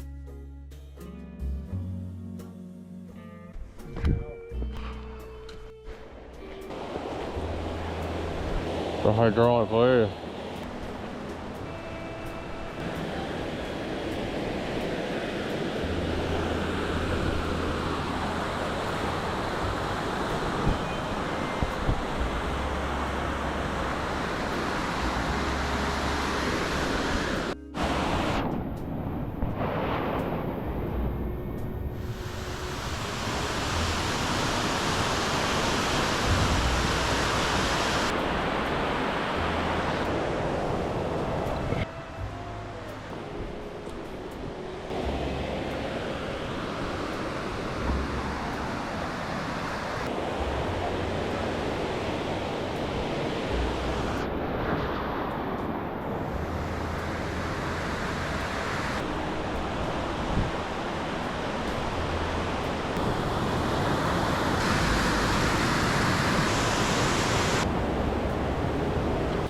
All right.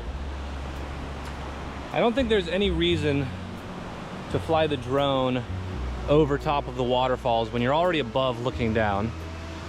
There are a lot of gusts of wind right here, so I'm concerned about flying it and having something bad happen. But I think this spot that I've come across right here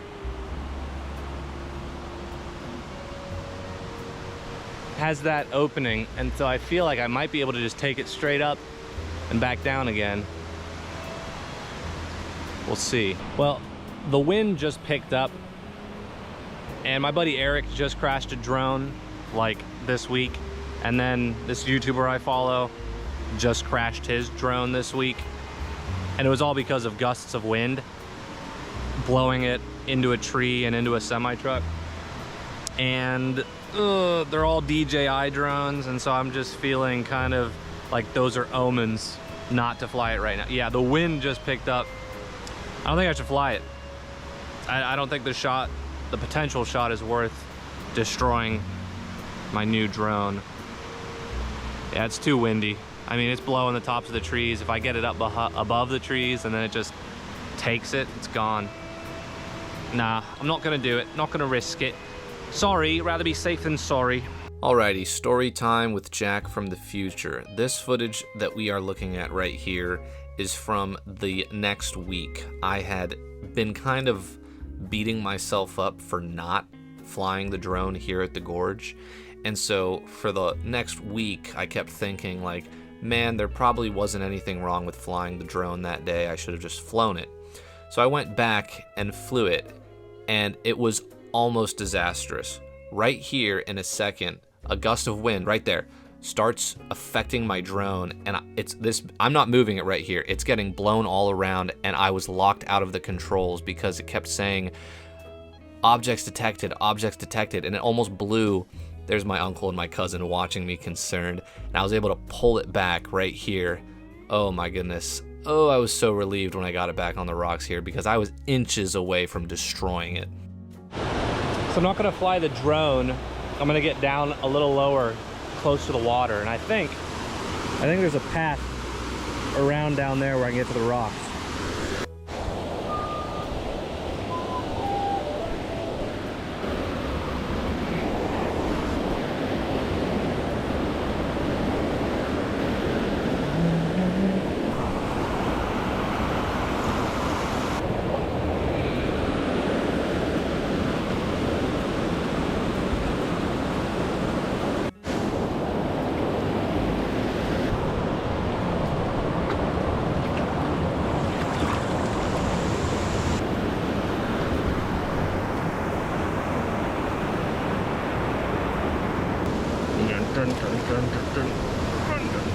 At this point on the hike, I thought the wind had died down enough that I could fly the drone up above the trees, but it kept reaching about this height, and then I'd get an alert on my display saying high winds detected, wind speed too strong, and then it wouldn't land because it kept flying up against the wind, and you can see my dad was freaking out there for a second. Today is the golfing day. We are about to go golfing, so I'm going to show you what it looks like inside of the Vermilion River Greens Clubhouse. Let's go.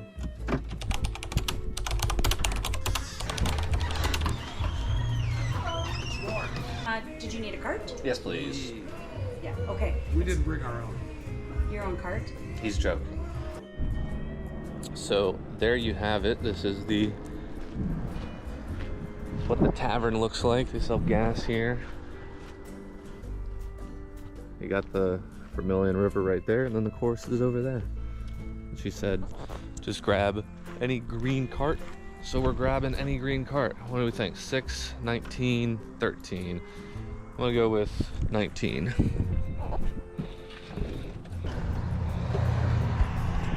I don't think we're gonna go with 19. I think we're gonna go with 13.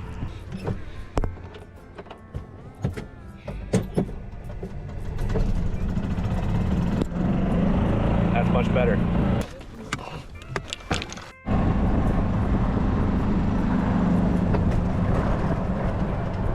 Real quick, here's an aerial overview of the general layout of this golf course. I do not know how they keep it so well maintained all the way up here in the woods in between the Canada-USA border of Minnesota. So let's see, hole number 1, par 3, 180 yards. So I think we're gonna use an 8 iron.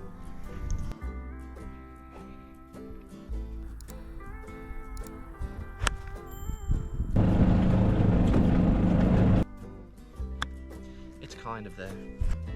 For being off the beaten path and being a public course, their greens are actually rather nice.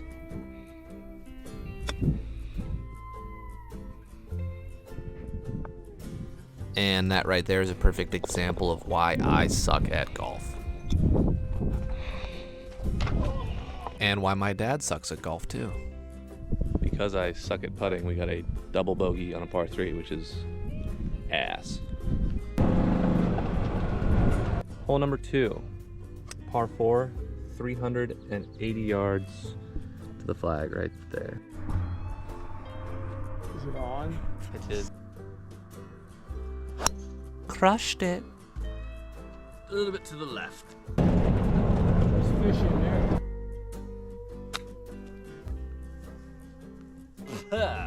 Disgusting.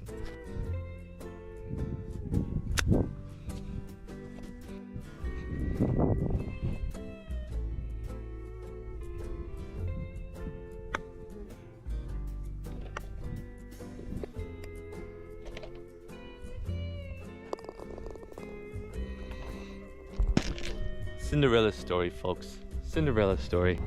Par 4, 320 yards.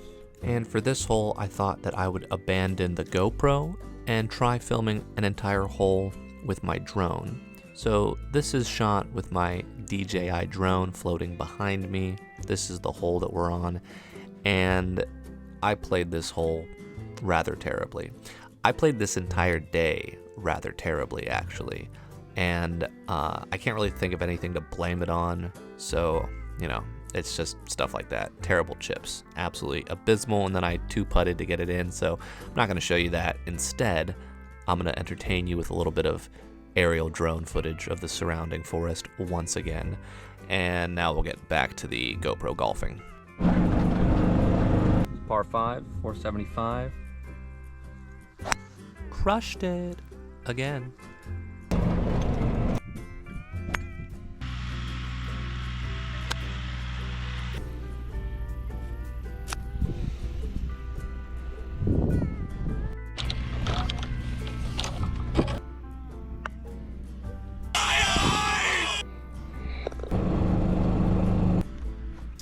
Hole number 5 is a par 4.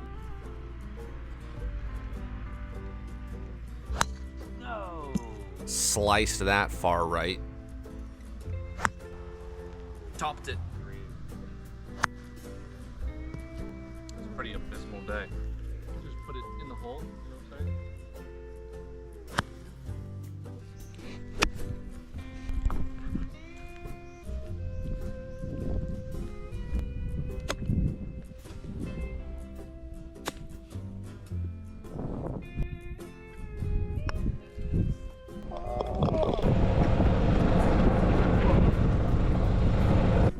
Alright, hole number 6, par 3, 150 yards.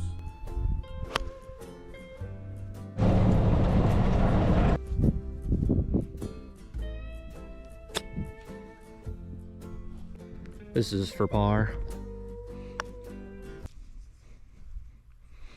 Pretty long course. Number 7, par 4, 295. Crushed it again.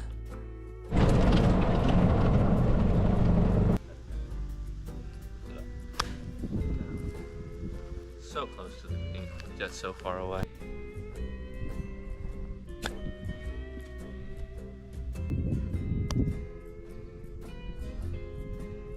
Wow. 4.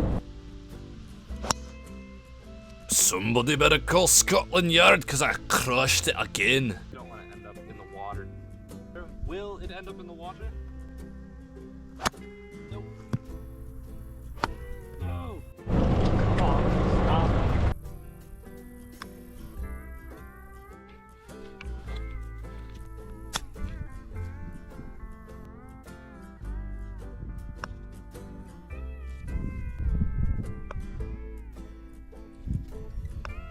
These have to be the slowest greens I've ever played on in my life. you slam it and the ball doesn't go anywhere. Hole number 9, 300 yards, par 4.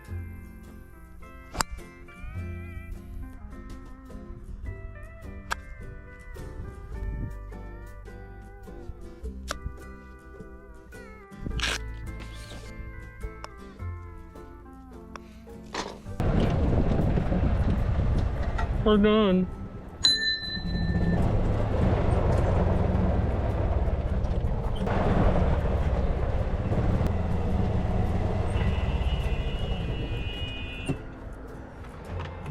And there you have it. That is golfing at the Vermilion golf course. I think they've seen better days. In years past, my father and I would access this part of the river that had really great fishing near the golf course. And then last year when we went to put our boats in, the water access road had private property signs, no trespassing, all over it. And it used to say public water access. So we found the guy that owns that land. He was coming up his driveway and he told us that too many people were partying and leaving beer cans and trashing up the road, and he got tired of it, so he, you know, made it private property and you can't put your boat in and out of there. So last year we weren't able to fish that area because we couldn't get in and out. But we just talked with the owner of that tavern and the golf course, and she said that we could put in on the other side of the river where it's their property, as long as we didn't ruin her grass or anything. So we're about to fish our favorite part of this river that has really good fishing in it. And so hopefully we'll catch some fish, because yesterday we got completely skunked and didn't catch anything. And so today we went golfing, and now we're gonna do some fishing, and fingers crossed, hopefully we can catch some fish. Hopefully. Absolute choice.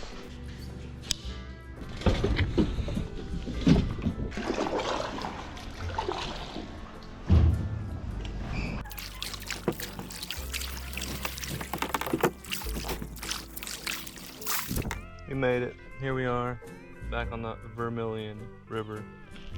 No thanks to the guy over there that made that access private. That says Kayaking Rapids Portage. My dad's already got a fish on the line over there. Alrighty, I just dropped anchor right there.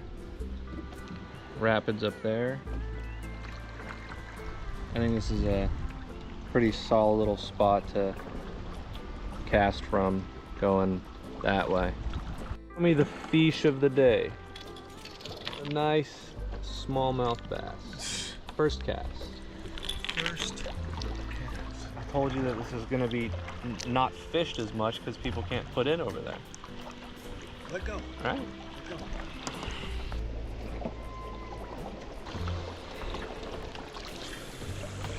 First cast. As Jeremy Wade would say, fish on.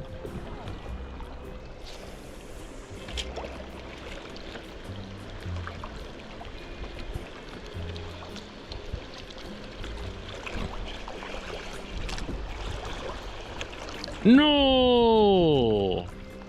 No!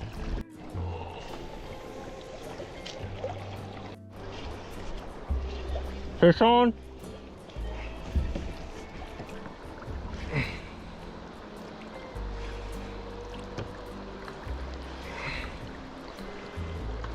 Oh.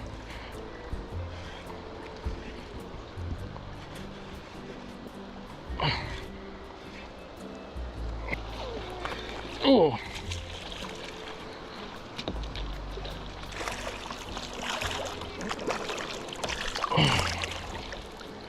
Another one. Another one. Another half.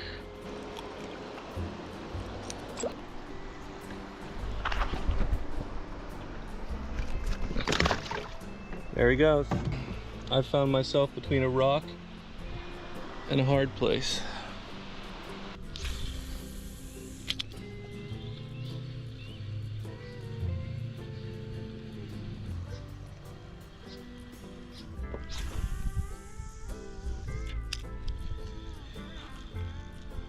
Well, we're floating down river now, down from the rapids up there. First day that we went fishing, we were above those rapids, up a couple miles that way. So now we're below the rapids. Caught some bass up there at the bottom of the rapids, and now we're just kind of floating.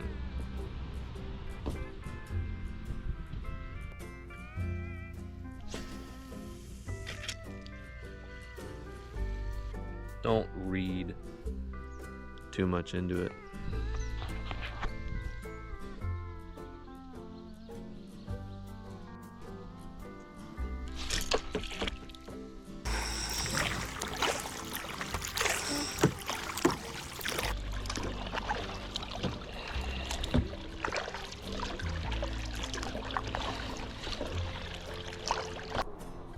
The fish are not biting. It's 6:30 p.m. 70 degrees. Sun's still shining. No bugs in the air. Caught 2 smallmouth bass right out the gate. Just boom, first cast, second cast. My dad caught another one, so like all together we caught 3 smallmouth bass right out the gate. And then nothing. And we floated probably, I don't know, 2 miles downriver, fished the whole way down, not a bite.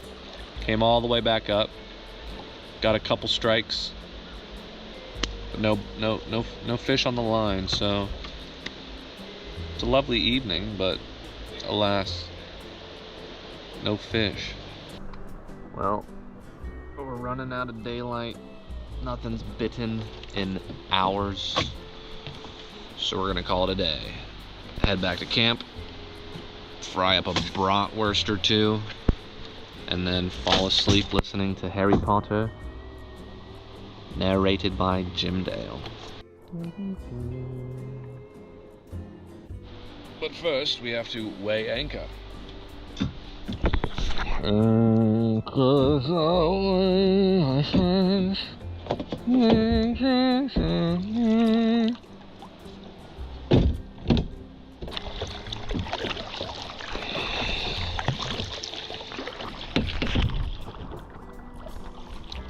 The super nice thing about this spot is that the car is right there. Right there. And it's all downstream, so you just float back to the exit, the aquatic exit, as it were. I feel like Ratty in his little boat from The Wind in the Willows.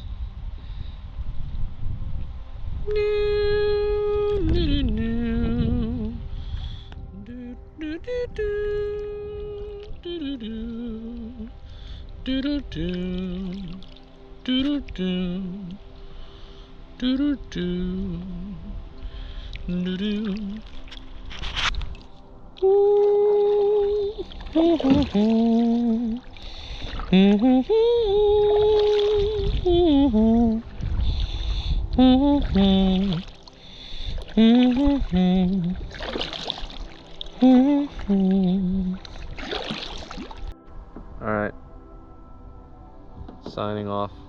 I'll catch yins in the morning.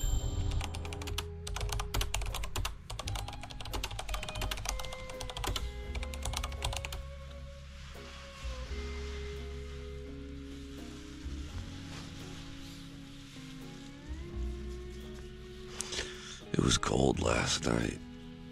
It got down to 44 degrees. But I layered up, so it wasn't bad. I've got 2 pairs of socks on, a pair of pants, shorts under those pants, 2 t-shirts, a flannel, this jacket, sleeping bag, blanket, and a towel. Don't forget to bring a towel. And then I burrowed into the sleeping bag and put the pillow over top. And it wasn't too cold. night before last night, I didn't prepare for it to get cold, and it was pretty chilly. So last night I was like, I'm gonna layer up because I don't want to be cold. No.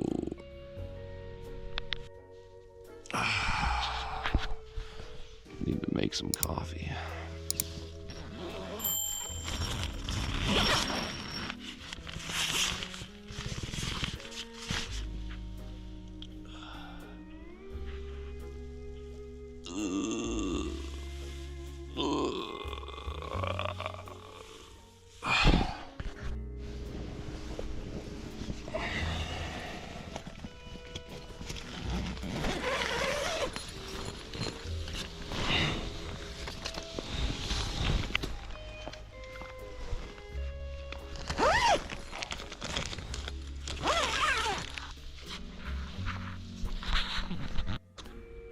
Before I make coffee though, I'm gonna see if I can charge my drone without, I've been charging it using my car, like plugging it in while the car's running, but I'm gonna see if I can use a different charger to charge it.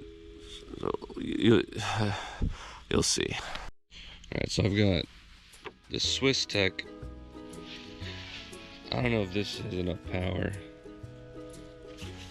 to charge the drone. Then we got this.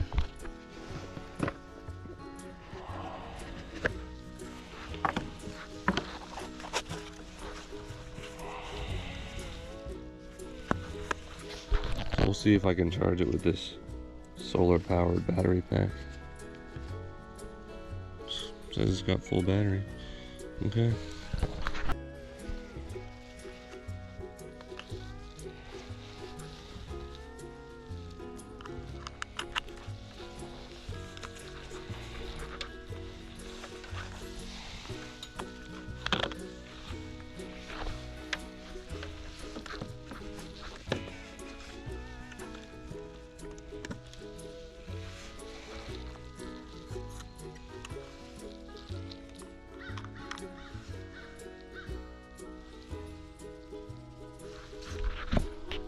Well, it says that it's charging.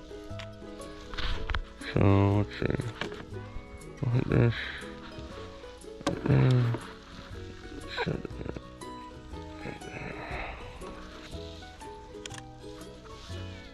There we go. Good.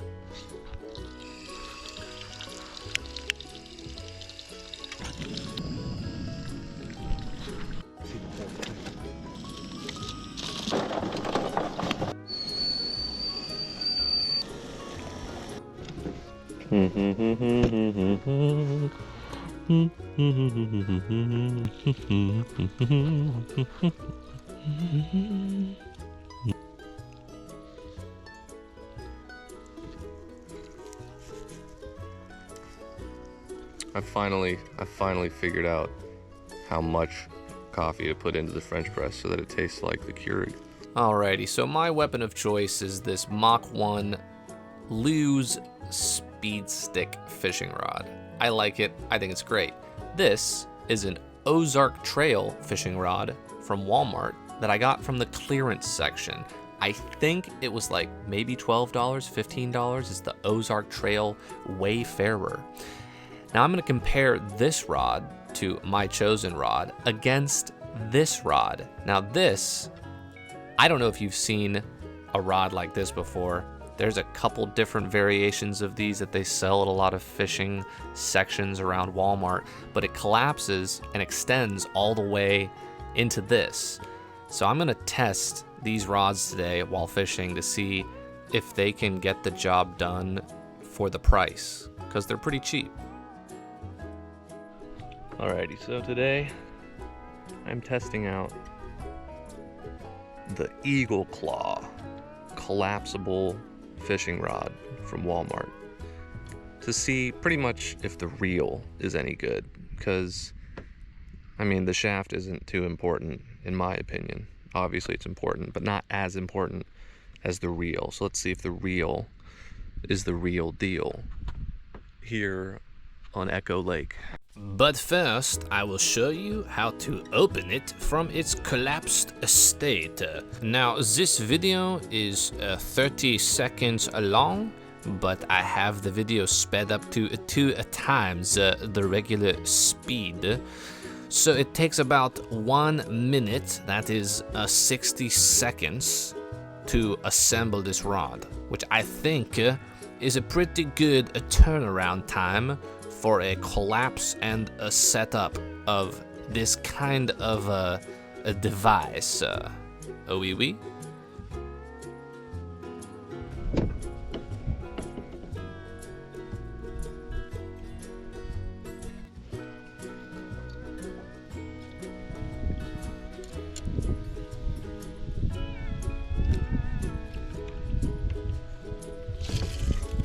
Right, that is not a good look for the first cast. Honestly, not a very good look for the first cast.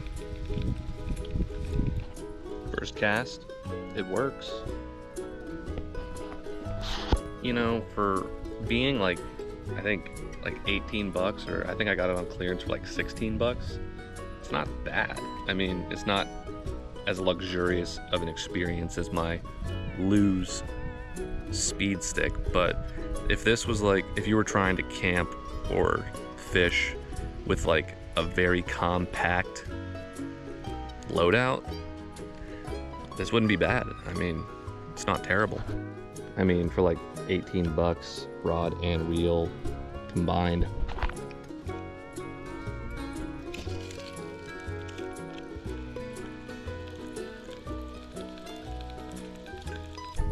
It's not bad. All right, we are attempting the first ever aquatic launch of the drone.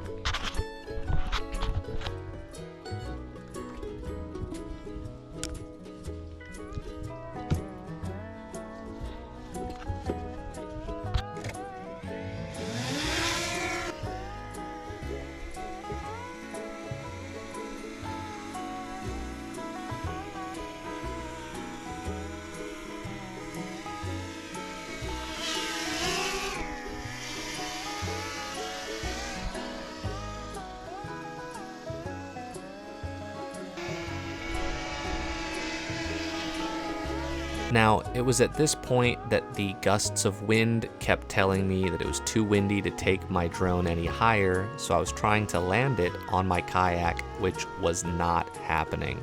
So I ended up making an emergency landing on the shore on the rocks.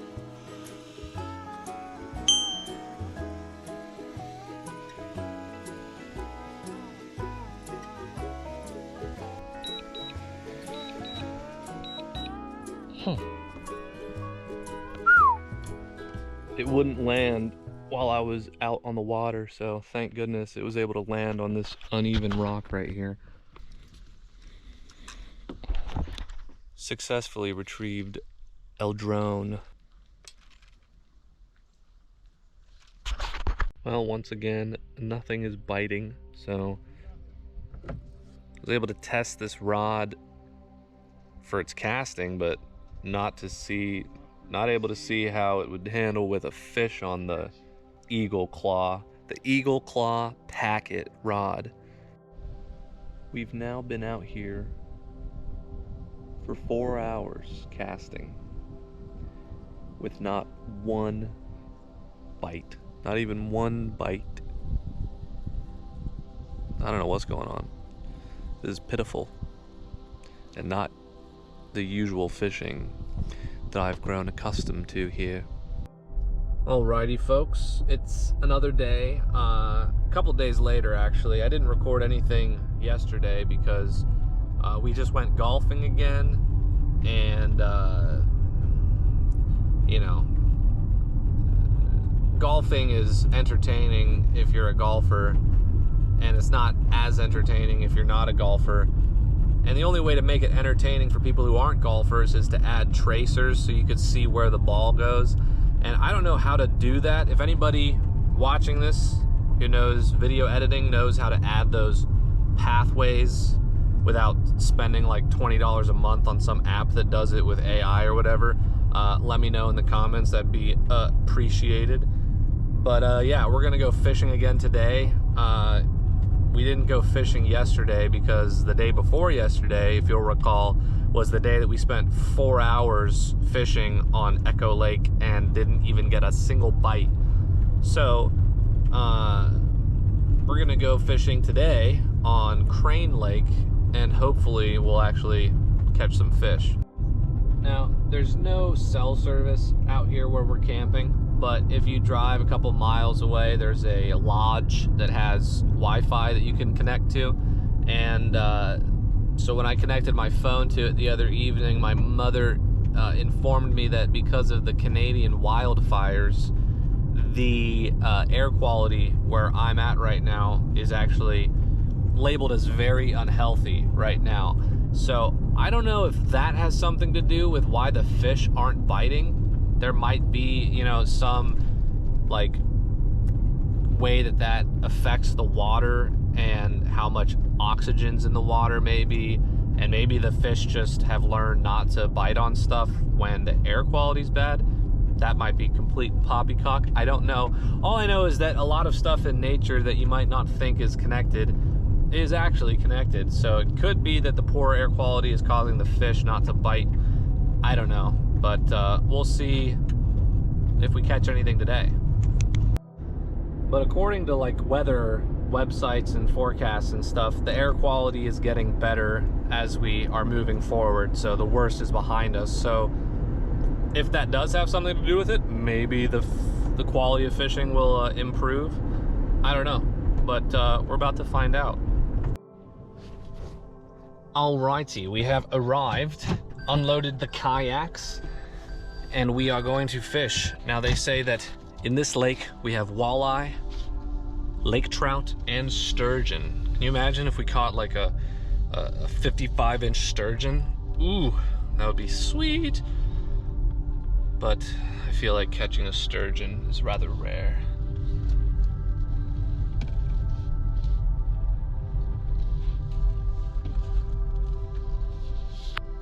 Let's go.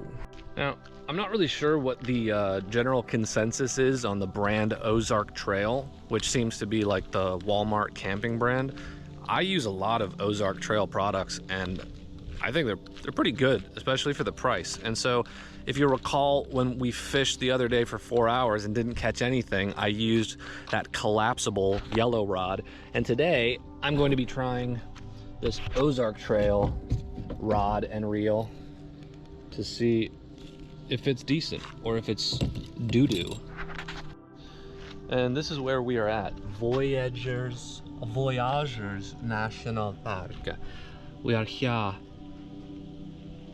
somewhere around here, somewhere. I could find it if I took time, but I'm not going to. It's a lot of reading. And if there's anything you should know about me is that I don't read. Who reads reading? And just like that, we're back on the water.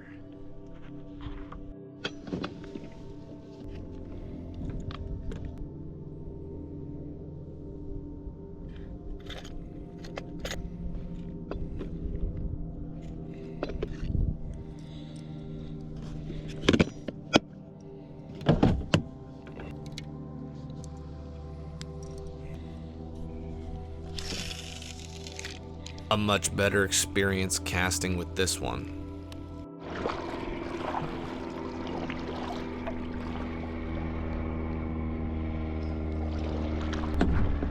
That's a mail plane, that is. How can you tell that it's a mail plane? Can't you see its bowls?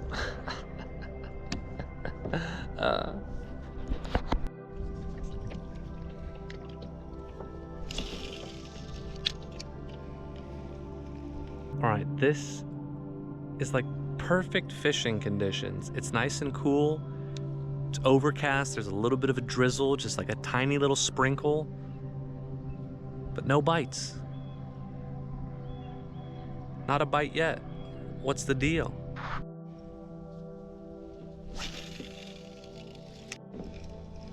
Hold on.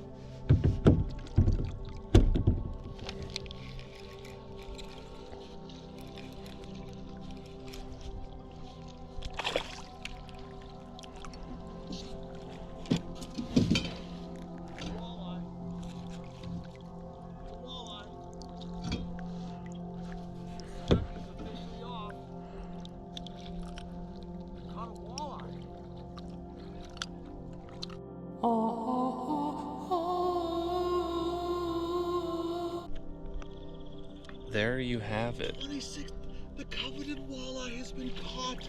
Now, I don't know if you can tell, but my dad's pretty excited that I caught a walleye because we've been trying to catch friggin' walleye for years out of this spot.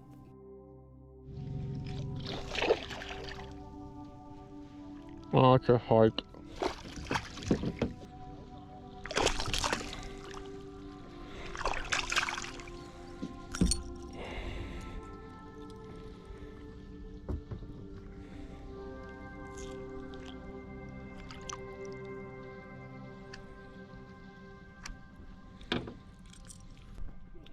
That's a pike.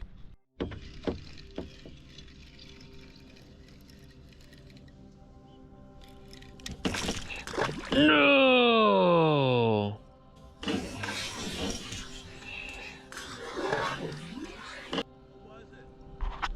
was a smallmouth bass.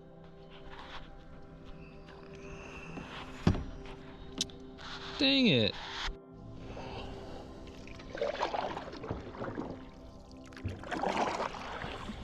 Alright, check this out.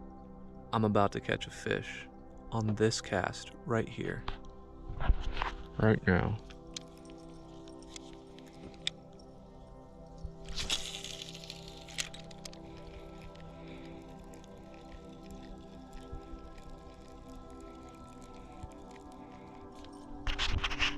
Just kidding. Well, I've been fishing for 5 hours now. Caught a walleye, smallmouth bass, and a bunch of pike. And my dad caught a bunch of pike as well. And I was using this Ozark Trail rod and reel.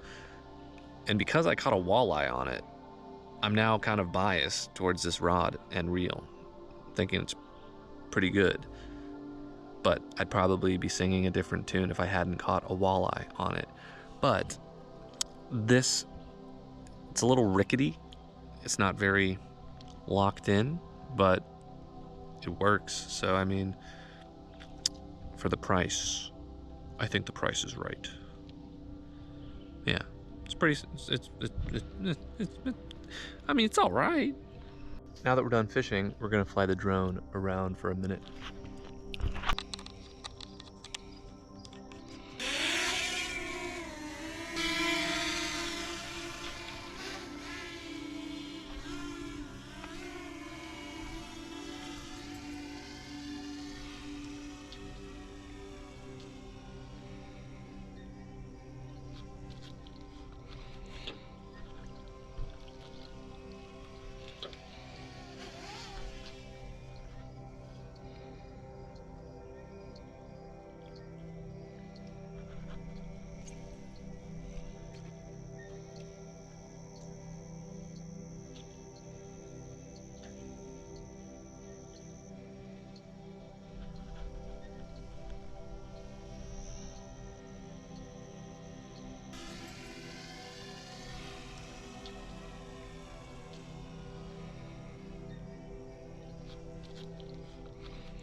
This is where the final day of actual camping concludes. From here on out, for the next 4 or 5 days, it's all glamping in a cabin with the rest of my family that's coming up here.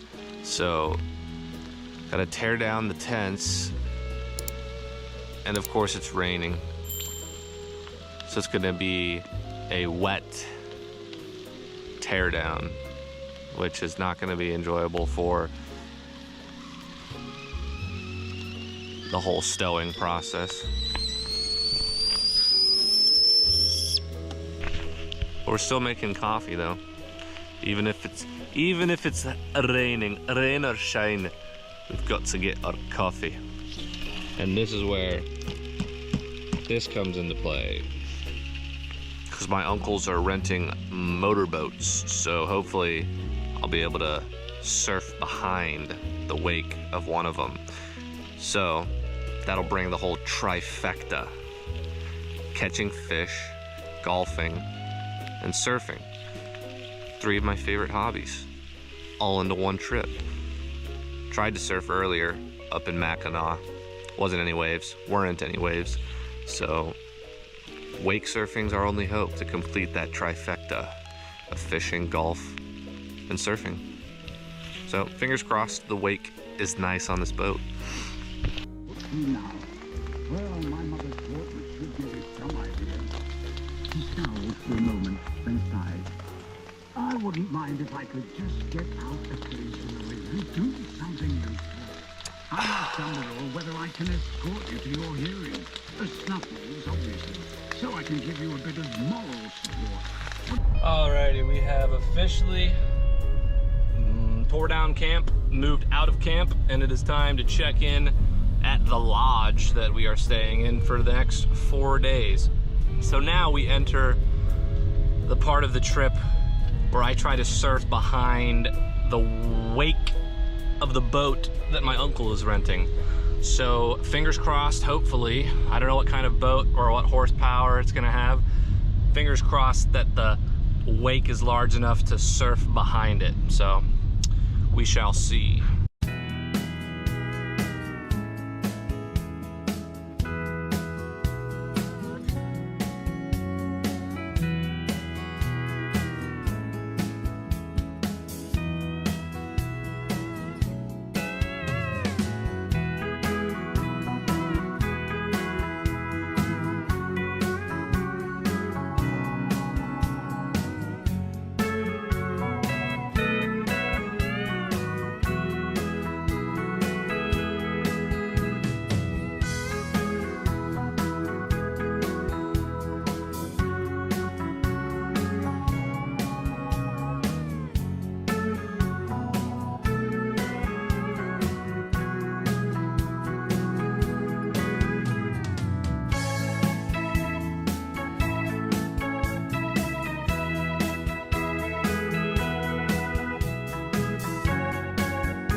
try and jump off this rock.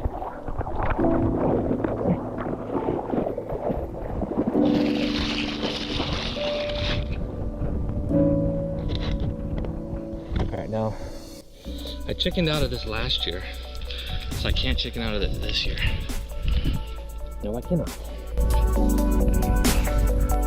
Alright, this is jumping off of the top of this rock right here.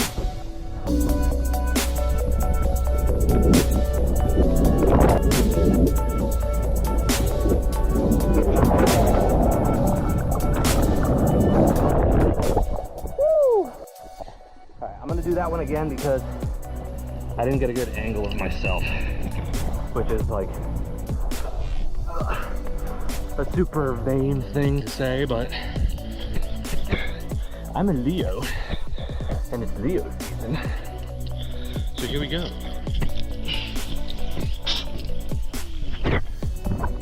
Alright, this is attempt number 2.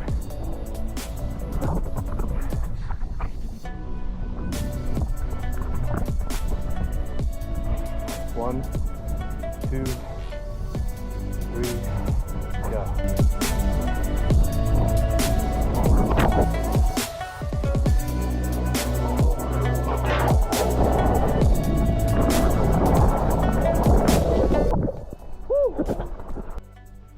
There are 3 cute little bunnies right here. I'm gonna see if I can get up close to them. Can you see them? There's 1, 2, 3. Oh, there goes 1, 2, 3. They're cute bunnies because they're like really dark brown bunnies.